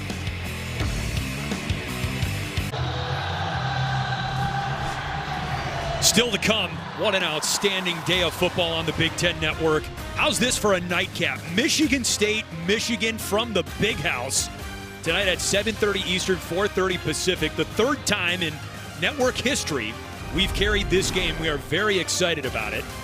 And a perfect way to round out a fantastic fall Saturday across the Big Ten landscape. Iowa ball, 1st and 10. Brendan Sullivan in trouble, escapes. Still in trouble, working around Aiden Hubbard now, and he finally gives up on the play. It was fun, interesting to watch. It was like a 5-act play. You know, just as far as staying in rhythm and on time, the West Coast offense calls for that from the quarterback. Hit your back foot, get the ball out. Then if you're going to scramble around, perhaps a bit more decisive is what Kirk Ferentz would hope for if he's going to get rid of the football.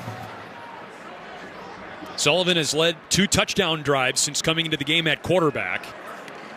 On 2nd and 10, the pitch to Caleb Johnson. Good blocking up front. The ball comes out. It's recovered by Northwestern. Northwestern football.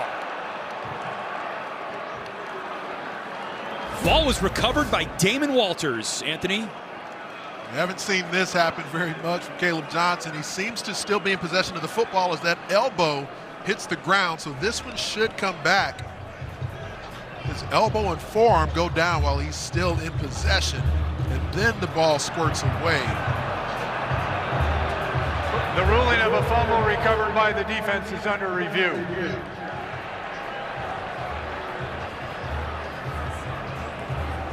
It's essentially the old ground causes the fumble situation. But as soon as that forearm or elbow hit, he's ruled down by contact at that point. You can see he is still in possession of the football as it's beginning to go down. And it comes away. Johnson is not fumble prone. No. With all the touches that he gets as a rusher, seeing some opportunities as a pass receiver as well today. And he's such an angular frame also. So it sets up for defenders to try and strip away at the football because he's over 6 foot tall. So he's not one of these running backs that's built low to the ground that more frequently and readily covers the ball up.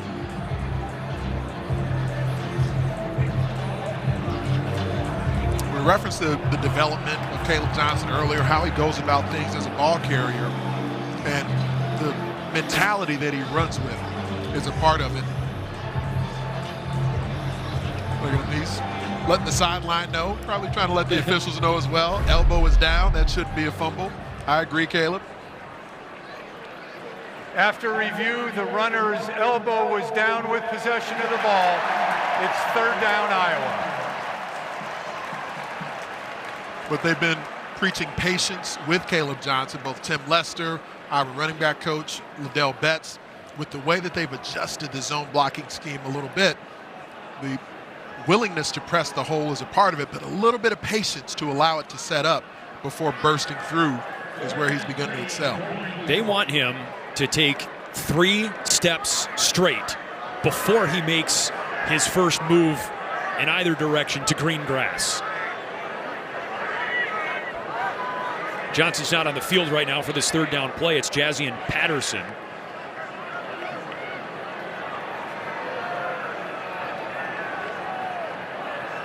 The Hawkeyes do have a lot of faith in the depth of their running back position. LeSean Williams, their leading rusher from last season, decided to redshirt the remainder of the year.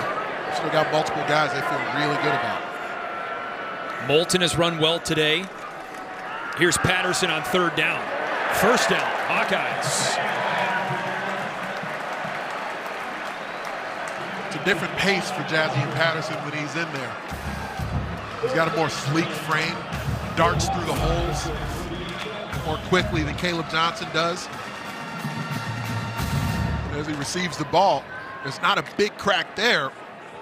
And just as he puts that foot in the ground, he's still able to run behind his pads.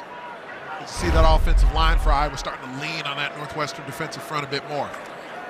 1st down pitch. Caleb Johnson around Soares, and the tackle made by Damon Walters, who almost took out his own teammate en route to that tackle. As part of the game plan for Iowa coming in was to look for the opportunities to get to the exterior of this Northwestern defense. And the edges of their defense, they more frequently go with a tight alignment. They're hoping that they'll have some of the opportunities we've seen them begin to exploit to cut it back against the grain once they get the defense moving laterally.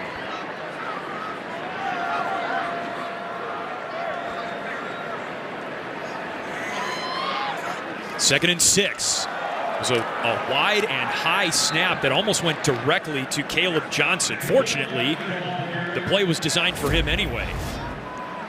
It may have been. Was it a direct snap or was it just sort of in betwixt? Yeah, it was. The snap went sort of wildly to the side, so Caleb Johnson was just ready for it. It looked like Brendan Sullivan was expecting to receive it, then hand it off to Johnson. Fortunately, Caleb Johnson does have enough ball skills to actually receive it, even though he wasn't ready yet. Don't see that much from Logan Jones. No.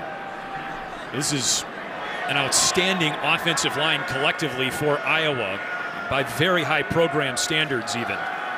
3rd down, pass caught. Jacob Gill tackled immediately by Josh Fussell.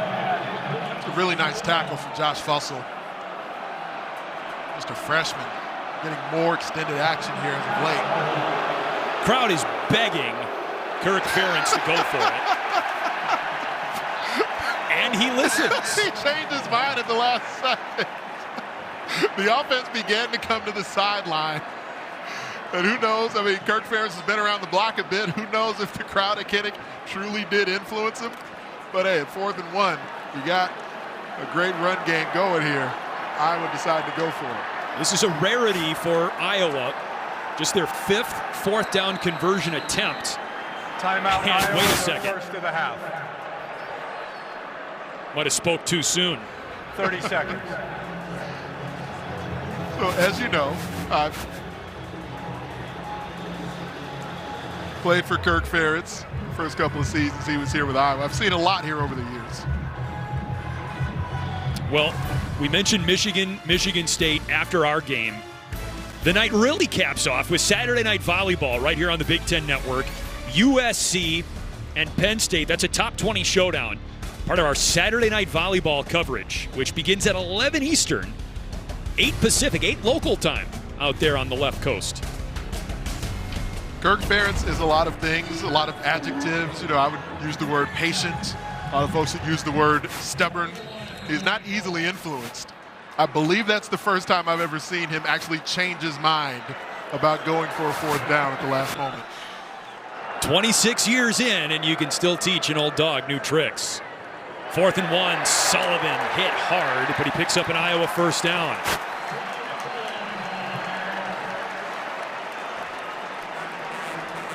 That mesh point makes a big difference when you have an opposing quarterback.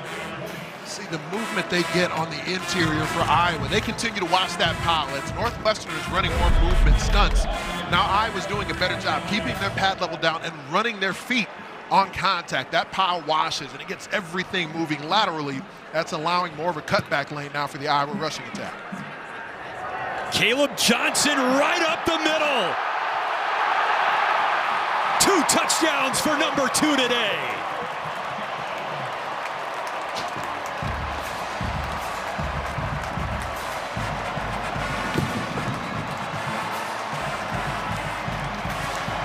.39 yards to the house. Power and speed that K2 brings to the football field. A huge factor in why he has been so productive this season. You feel like you've got him stymied. You feel like you've got him stuffed. And they continue to hand the football off to one of the leading rushers in America.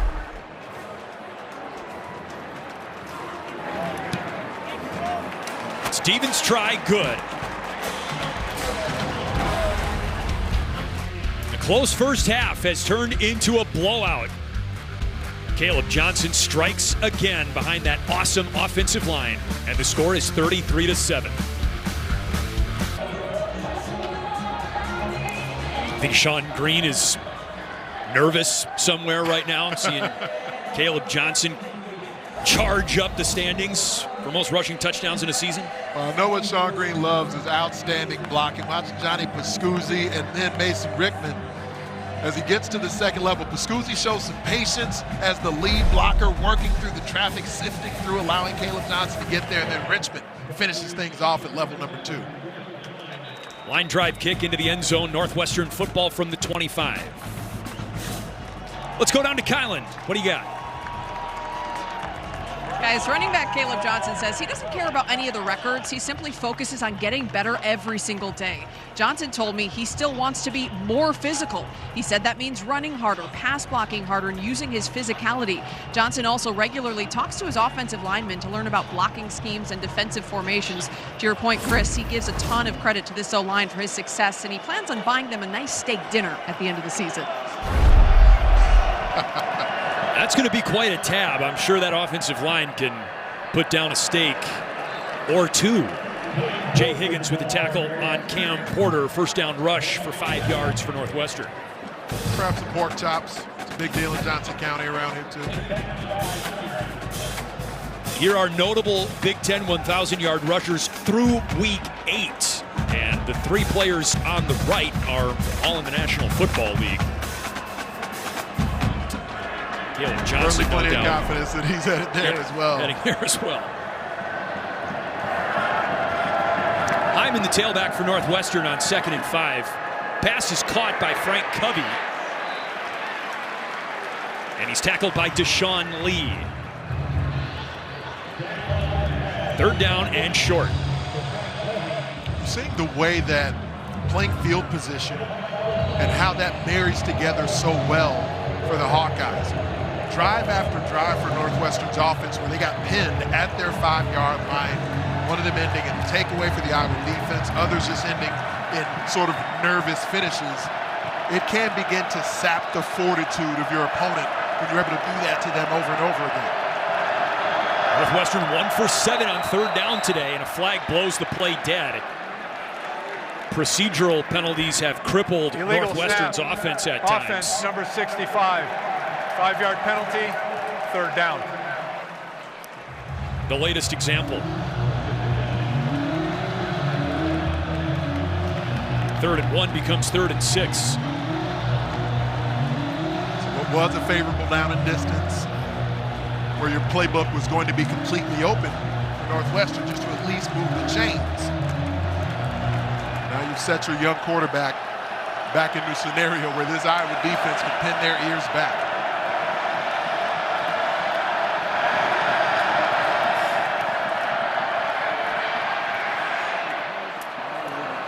C.J. Johnson falls down at the 35-yard line. That's a Northwestern 1st down.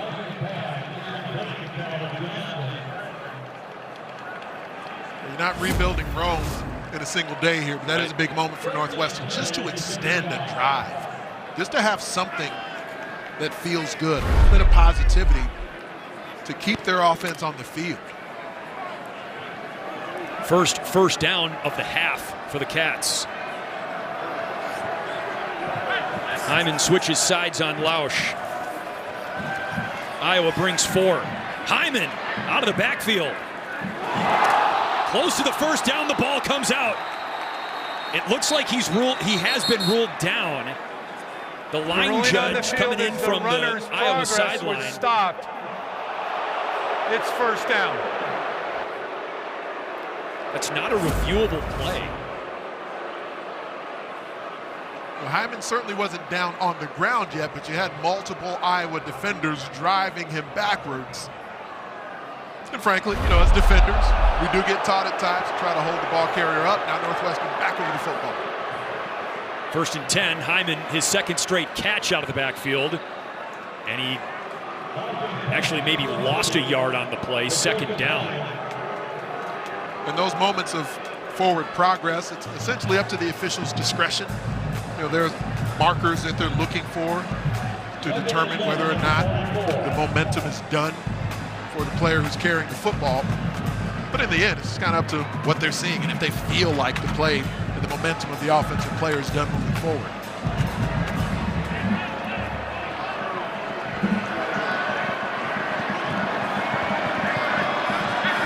Empty backfield as Hyman evacuates. Lausch throws low, looking for the tight end Marshall Lang. He was hit. And it's 3rd and long. You do start to see some of the talents of the individual pass rushers for Iowa get accentuated a bit more when the offense is in a more predictable passing scenario. Iowa's defense, Phil Parker's defense, is predicated off of stopping the run, winning 1st down, winning 2nd down, then maybe getting to 3rd and long to rush the quarterback. Now with a several-score lead, you see some of the talented guys who can get after the quarterback like Herkett and Llewellyn. Brian Allen on the field now as an interior defensive lineman. Henning the motion man. Here's a blitz. Lausch, that pass knocked down at the line of scrimmage, and it may have been intercepted. A point-blank interception. Hawkeyes football. Jay Higgins with his 3rd interception of the season. I'm not sure how Jay Higgins pulled this off. because the distance between he and the opposing quarterback was minimal. You had the pass deflection from Nick Jackson, able to knock the football down, then the ball skills on display from the All-American Jay Higgins. And we know when Iowa defenders get their hands on the football, defense turns to offense in the blink of an eye. And you could see why Jay Higgins wanted to give the ball to Nick Jackson. It was Nick Jackson who batted the pass down into the arms of his fellow linebacker Higgins. Iowa starts a drive at the 25 of Northwestern. Caleb Johnson, impossible to bring down. Touchdown Johnson, his third of the day. And all three have been from 20 yards or more out.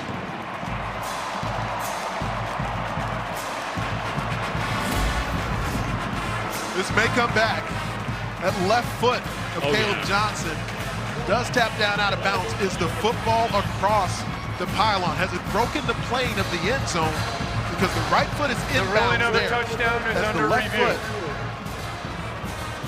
As the left foot touches out of bounds, where do the officials, where does the review indicate that the football is at that very moment right there where the left foot touches out? Caleb Johnson's over 6 foot tall. He's got long arms. He's reaching that football out. The foot definitely touches down out of bounds. Do they have an angle that shows that he is definitively, that he is indisputably not in the end zone as the foot touches down? That's a good look at it there. Mike P., looking at this, we're piecing angles together. What do you think about this when they ruled it a touchdown?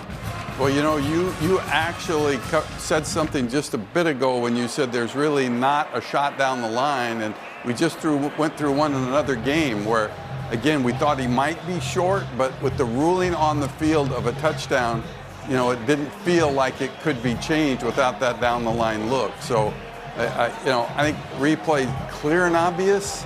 One angle makes it look like he's short. Another angle looks like it might be there. The ruling on the field stands is called. And so, therefore, you can't make a change. They use the word stands there as opposed to confirm. We heard confirmed on the Caden Weegan punt return touchdown that was reviewed for an out-of-bounds potential step as well. Extra point attempt is good. 3 touchdowns for Caleb Johnson today for the second time in his career and second time this season.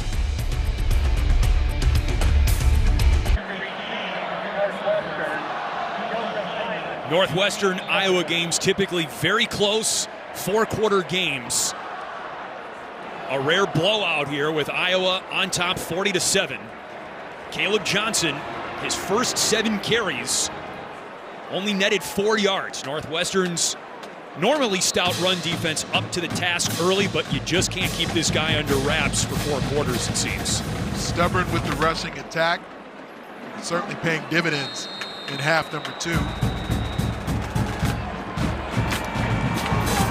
Not quite to the 4th quarter yet. Hard to believe it's this time of year as well. Big Ten basketball returns on November 4th. Look at this triple header.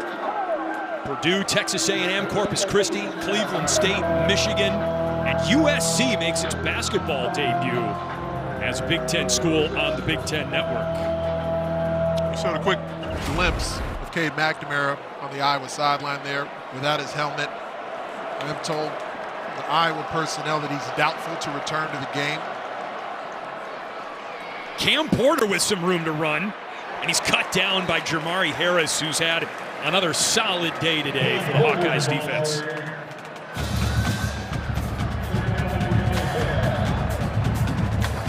Seven-yard gain for Porter, however. Harris really not happy about that. Still a good tackle, though. And that takes us to the 4th quarter. Cade McNamara smiling on the sidelines. Brendan Sullivan has injected life into this Iowa offense. Offense, defense, and special teams have scored today for the Hawkeyes. We're 3 quarters in.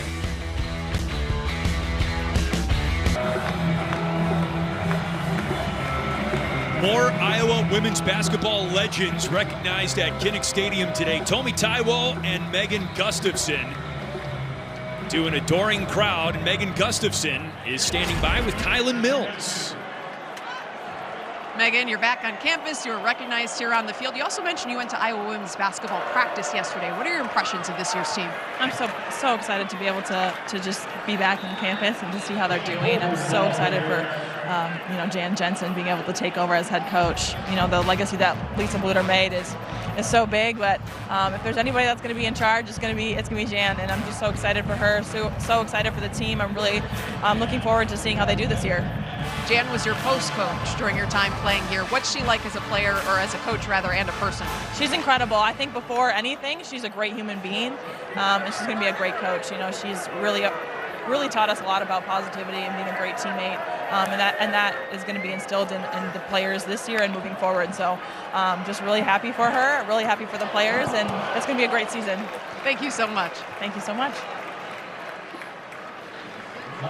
Kylan, Megan, thank you. And Anthony, I know I'm preaching to the choir here, but let me just say, before there was Caitlin Clark, there was Megan Gustafson. Her numbers in the rafters, retired at Carver Hawkeye, just down the street from us. 2-time Big Ten Player of the Year. Absolute force in the post during her time as a Hawkeye. National Player of the Year as well. Soft hands in the post. Her game has continued to develop and expand in the WNBA. Part of what led the Las Vegas Aces yet again on another deep postseason run. Here's 2nd and 10 for Northwestern. Lausch, too long, intended for Lang, and it's 3rd and 10. Fancy footwork on the blitz from Nick Jackson working downhill. Actually ended up leaping over Cam Porter, who was trying to cut block him in the middle of the pass protection.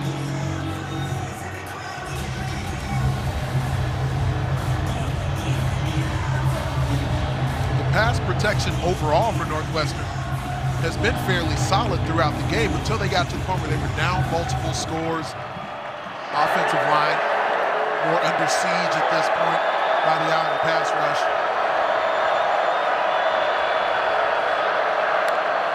Blitz. It's picked up momentarily. Not forever. Lausch is sacked. It was a lot of black and gold in the backfield there. Kenneth Merriweather, the first to arrive.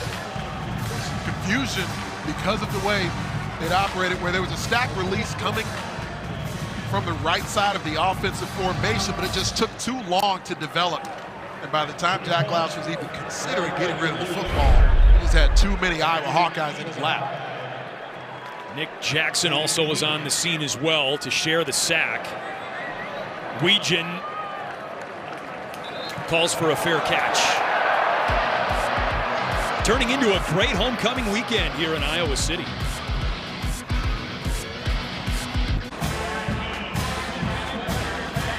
The flyover crew from before the start of the game, and not only a pilot but a ham as well. Flying the Vampires, perfect plane for Halloween. Look at our team comparison while you're at it, sponsored by Safelight.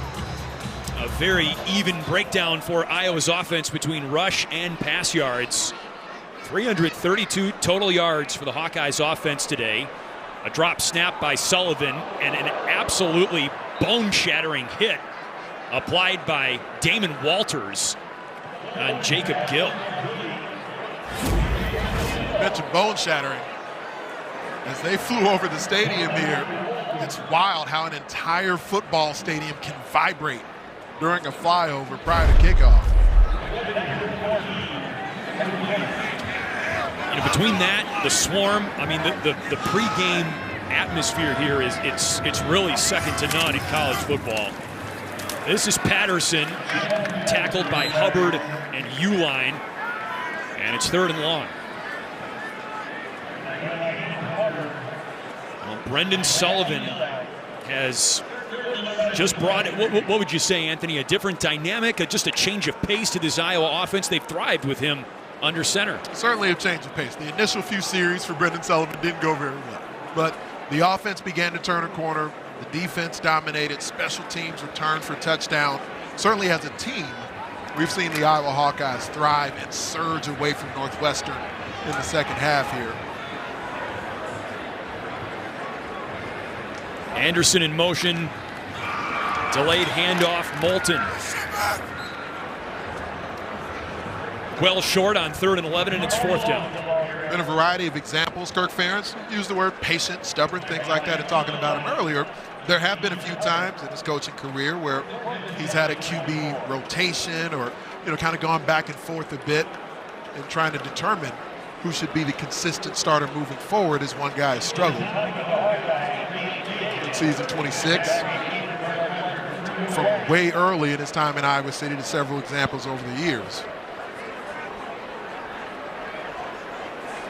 Haven't seen Reese Dakin in a while after a very active first half.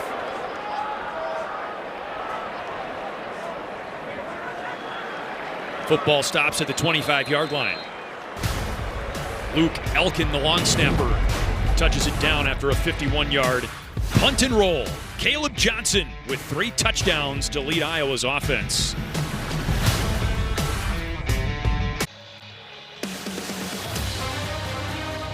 Football on the Big Ten Network is brought to you by Auto Owners Insurance. Simple human sense. And sponsored by Rinvoq.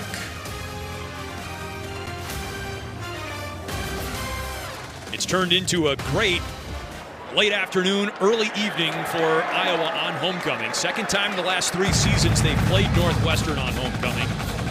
And 37 unanswered points for the Hawkeyes. You're looking at Ryan Helinski, who has assumed quarterback duties on this drive. Following a loss of 2, it's 2nd and 12. Hyman to Helinski's right. Helinski's first pass was nearly caught, and a flag comes in. Hayden Elligan was the intended receiver.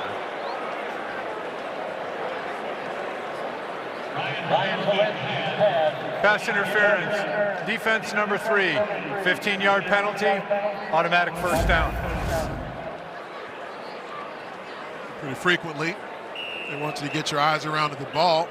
Able to execute that, but shove on the intended pass receiver is why the flag is thrown. It's a good route from Hayden Elligan.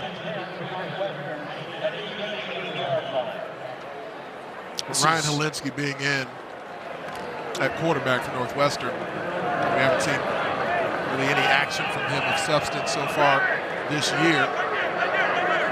He was kind of the last backup standing. Played in 3 games last season for the Cats, and David Braun down the sideline to call a timeout before the 1st and 10 Timeout play. Northwestern, their first of the half. We'll take a 30-second timeout as well.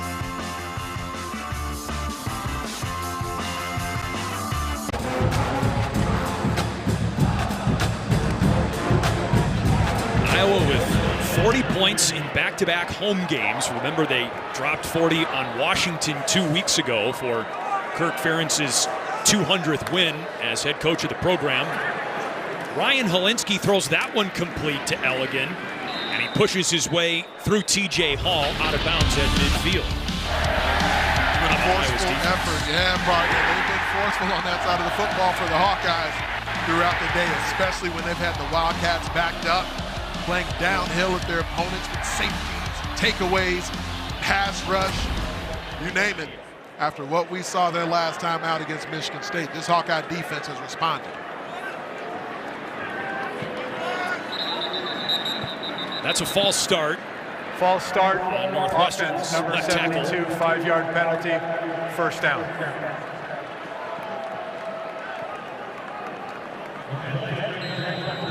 This has been the story for Northwestern's offense in the second half, and an all too familiar one for the Wildcats offense. Just 3 points last week in a loss to Wisconsin, and no points today. The only touchdown came on a pick 6 by the defense.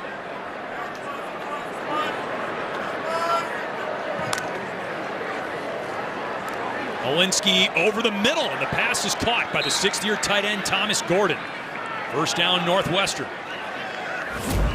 There's a point early in the career of Ryan Malinsky where he was essentially the Jack Louch back in South Carolina back in 2019. He was viewed as the young high school All-American big-time prospect, perhaps the future of Gamecocks football.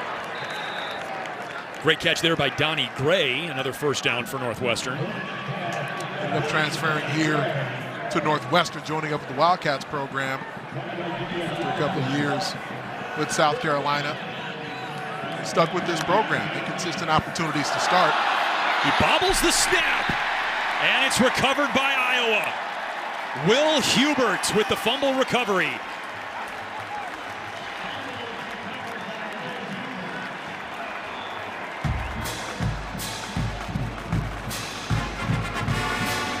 Malinsky looked like he just got a bit anxious.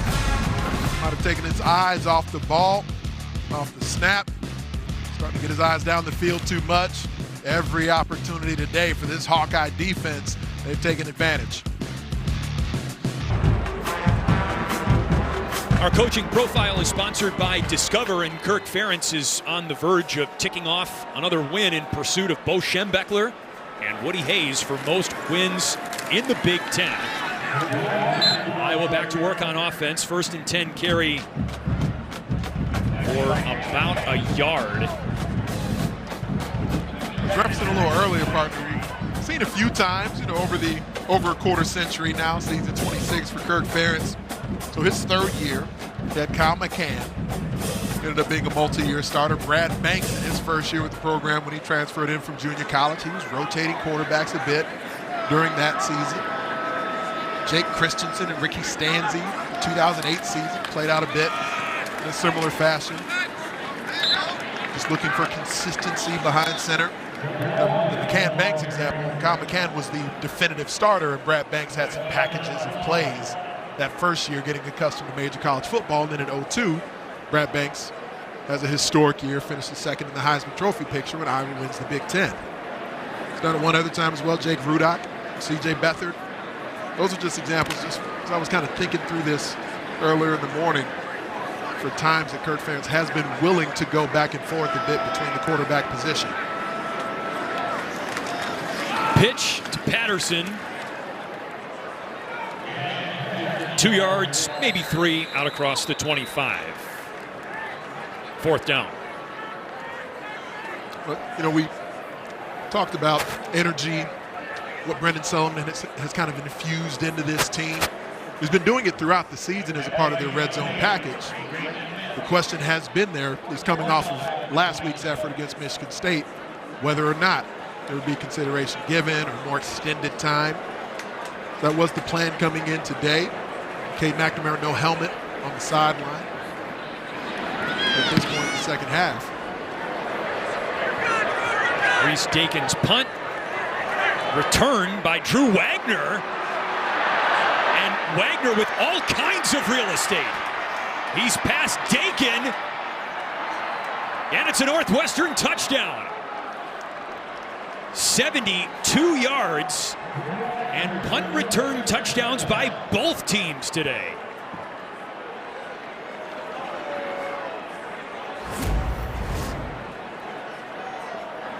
Northwestern goes back to evaluate this film. You'll look for examples, for glimmers of hope that come out of what they did throughout the game. The 1st half, the run defense was certainly exceptional.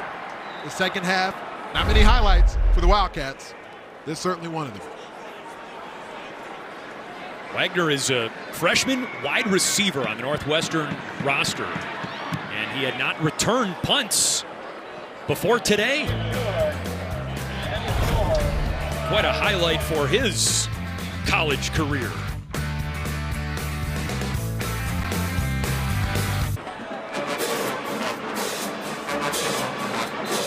Drew Wagner pumped.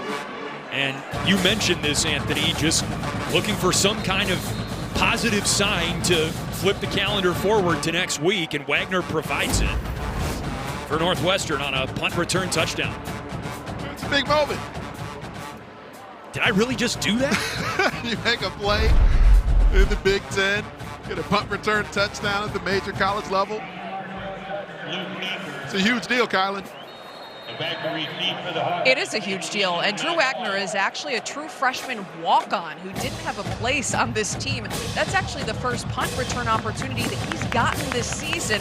In light of A.J. Henning, this Wildcats team is being a little bit more cautious in terms of him returning punts. And now you got the true freshman walk-on scoring a touchdown. Maybe a little silver lining, as you guys said. I think he's earned the job for next week. That'll depend on the health of A.J. Henning, probably. But he looked good doing that. He sure did. And the final drive always looks good on the Big Ten Network. Recapping the entire day around the conference tonight. Remember, after late night volleyball, only on the Big Ten Network and the Fox Sports app. And don't forget, Michigan State to come. But that's the first punt return touchdown for Northwestern in 10 years.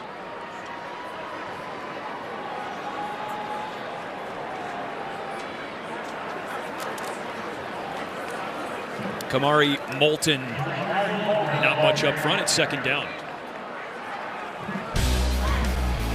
Lots of highlights across the Big Ten landscape today.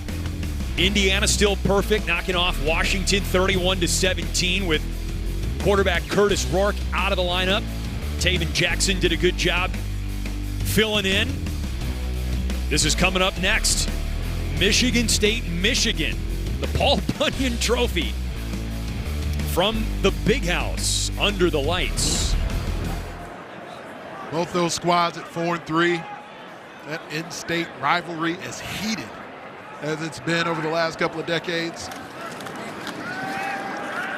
Sullivan tries to check it down to his fullback, Rusty Van Wetzinga. Would have been his first catch of the season. 3rd and 9, and a flag on the play. Eligible receiver downfield, offense number 64. 5-yard penalty. Northwestern has elected to decline the penalty. A look at the AP top teams. It's 3rd down. Top 5, and then a couple Big Ten ranked teams included in that. Oregon on its way to knocking off Illinois in that top 25 showdown. Penn State, Wisconsin still to come tonight. And look at that, a lot of Big Ten in the top 5, the top 25. You'll love to see it. Majority of the teams, there's the most in what would currently be considered the college football playoff picture. The Big Ten represented more than any other conference in the country right now. Sullivan, and the pass is caught. By whom? Intended receiver was Andrew Lynch.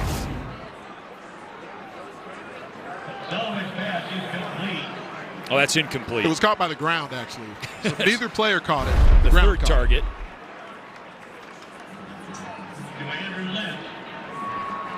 Iowa rushing over the football after the chains move. I was going to say,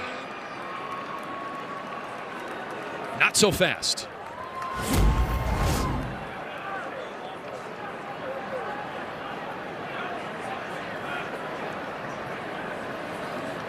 A great effort by both players on each side of the ball.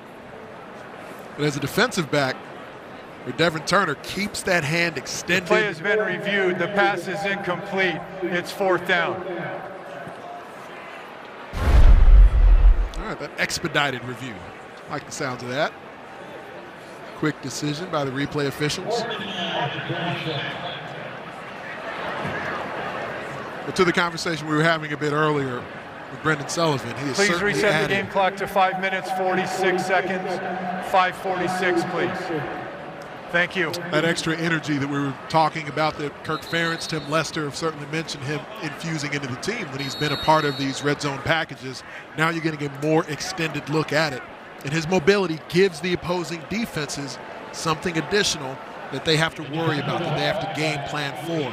Can he continue to clean up the consistency of his mechanics to try and take his game to an even additional level as a passer? Even after nearly 201 wins, he told our Kylan Mills he still gets nervous before games, head coach Kirk Ferentz. Coming up after the game, the Big Ten Live football postgame, sponsored by State Farm, breaks down all the action.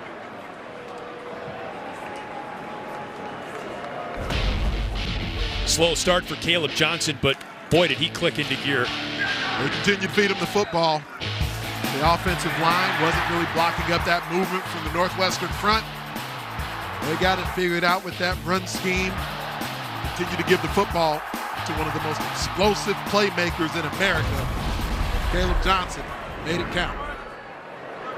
3 touchdowns, over 100 yards on the ground for the 6th time this season.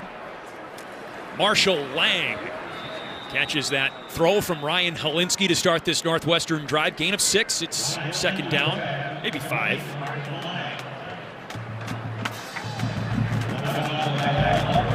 So Ashton Genty, potential Heisman frontrunner at the moment for Boise State. And just behind him, Caleb Johnson.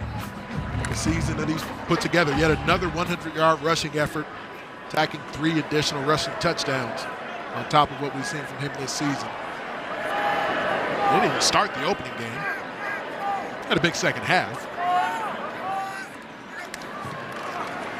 Jake Arthur's on the ground, his first carry of the day, tackled by Brian Allen on the Iowa defensive line. A gain of a yard, it's 3rd down.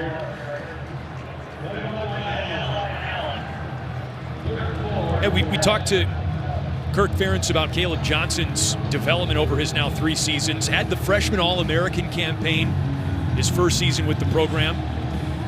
And sometimes Kirk Ferentz was telling us that 2nd year can be tough as a Hawkeye when you're especially coming off a big freshman season. 3rd year, there's been a huge jump for Caleb Johnson in his development on and off the field. On 3rd down, Helinski nearly reeled in by Marshall Lang. It's 4th down. A nice ball.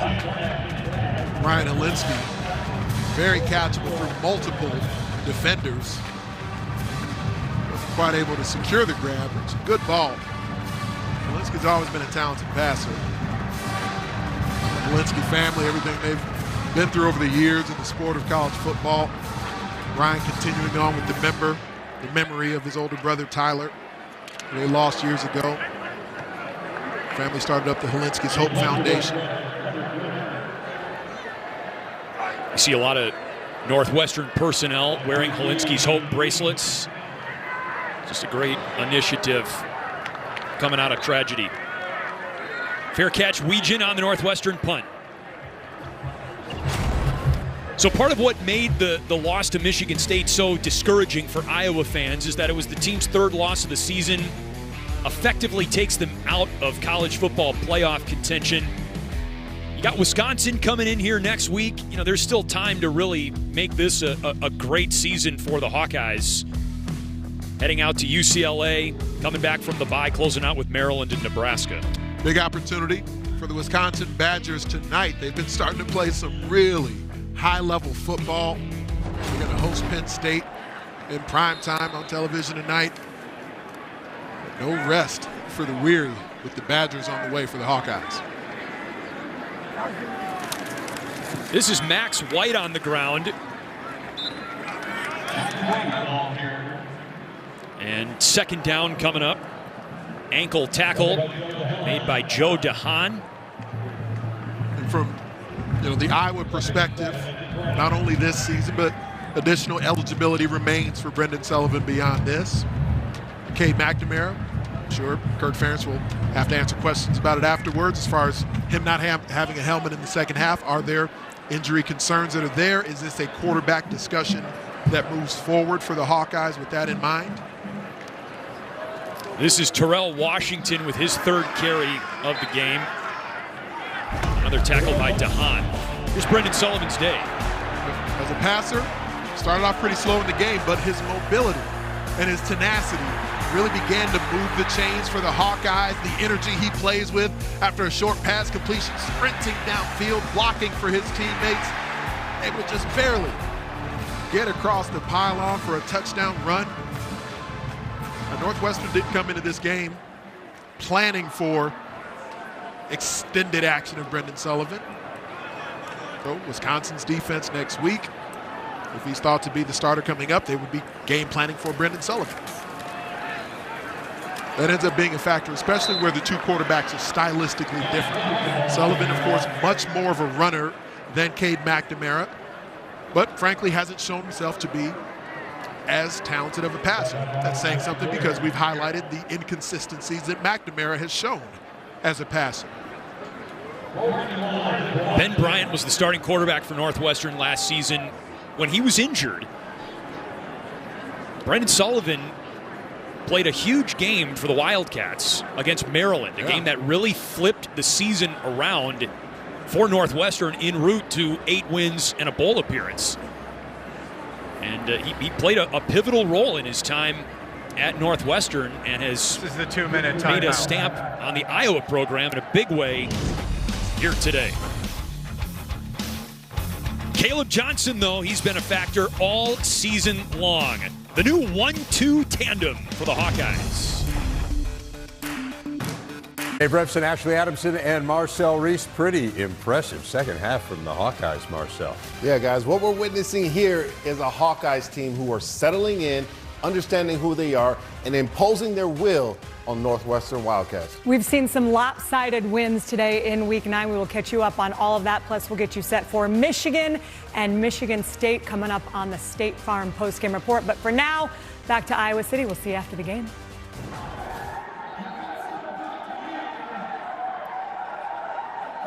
Thank you, everybody. It's 40-14, a lopsided game here in Iowa City, especially in the second half. Wednesday, we mentioned basketball season is basically upon us, and you can stream men's hoops on Big Ten Plus. The Wildcats take the floor for the first time in an exhibition game against Lewis. Subscribe right now at BigTenPlus.com. We have a former Lewis Flyer on our broadcast today, if I'm not mistaken, Kylan Mills. Former soccer player for Lewis. Oh yeah, Flyer for life down here, guys. Former Lewis soccer and tennis player. Get it right, Chris. And tennis. Two-sport athlete. I'm sorry, Kylan, I sold you short. Well, no doubt Kylan will be tuned in to Northwestern Lewis on Big Ten Plus.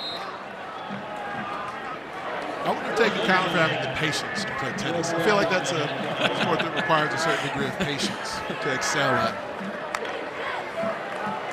Holinsky on 1st and 10. Throws it into the second row. There's not much space on the visiting sideline. No. Northern home sideline, but yeah, certainly not. It feels more uncomfortable, I would imagine, for the visiting team here at Kinnick with the confines of Kinnick Stadium, the limited space that's there between your bench area and the fans. I'm sure the fans love it. Holinsky throws high and incomplete. Looking for Lawson Albright. Countdown is on. 7:30 Eastern on the Big Ten Network. Less than an hour away. Michigan State and Michigan. It's so cool being in the mitten during this week. The whole state gears up, revs up for this matchup. You're either wearing maize and blue or green and white the whole week. Awesome that we have that on our network tonight. Third down, Arthurs out of the backfield catches that Holinsky throw. At the 25-yard line, it's short of the first down. Fourth down. My sister is a Michigan State Spartan. I know she will be watching that game closely, hoping to bring the Paul Bunyan Trophy back to East Lansing. Nice to have that matchup, that rivalry, that trophy game on the Big Ten Network for the third time in its history. This matchup between Iowa and Northwestern, we don't normally see this. We don't normally see a 26-point margin in this matchup. It feels like the type of game that should have had a trophy associated with it at some point over the years, for as many times as these games have just come down to key moments, critical situations in the fourth quarter. From the mid-70s to the mid-90s, Iowa won 21 straight games against Northwestern. Since Northwestern snapped that streak, the Wildcats actually going into today had a 14-13 edge in the series against Iowa. So it's been as close, really, as it gets since 1995. Sullivan turns and hands to White. Brought down at the Iowa 34-yard line, 2nd down. What will be the 201st Big Ten win, or win as a Big Ten coach for Kirk Ferentz. Continuing to inch his way toward that #1 spot. You were on the field for his first win as an Iowa Hawkeyes head coach against Northern Illinois. The only win that season, in fact. Look how far this program has come since. Now you're calling his 201st win. That's good stuff, man. Similar vibe to this moment. That was a game that ended under the lights against Northern Illinois. He's 4 wins away of tying Woody Hayes for most wins as a Big Ten head coach. 26 seasons and still going strong for Kirk Ferentz. You feel a lot better about Iowa's offense now, bouncing back from a tough loss to Michigan State. Northwestern has Purdue on the road next week, another week to develop and get better for this team, rapidly gaining experience in the ultra-competitive Big Ten. And this was a pleasure. Love doing an Iowa homecoming game with you, a former Hawkeye, my friend. That'll wrap it up from Iowa City. More Big Ten football comes your way, 7:30 Eastern, Michigan State. No need to say anything else about that. For Big Ant, Kylan, and our entire Big Ten Network crew, I'm Chris Vosters. Happy homecoming, Iowa fans. For now, we'll send it to our Chicago studios for the State Farm postgame show. Enjoy the rest of your football Saturday.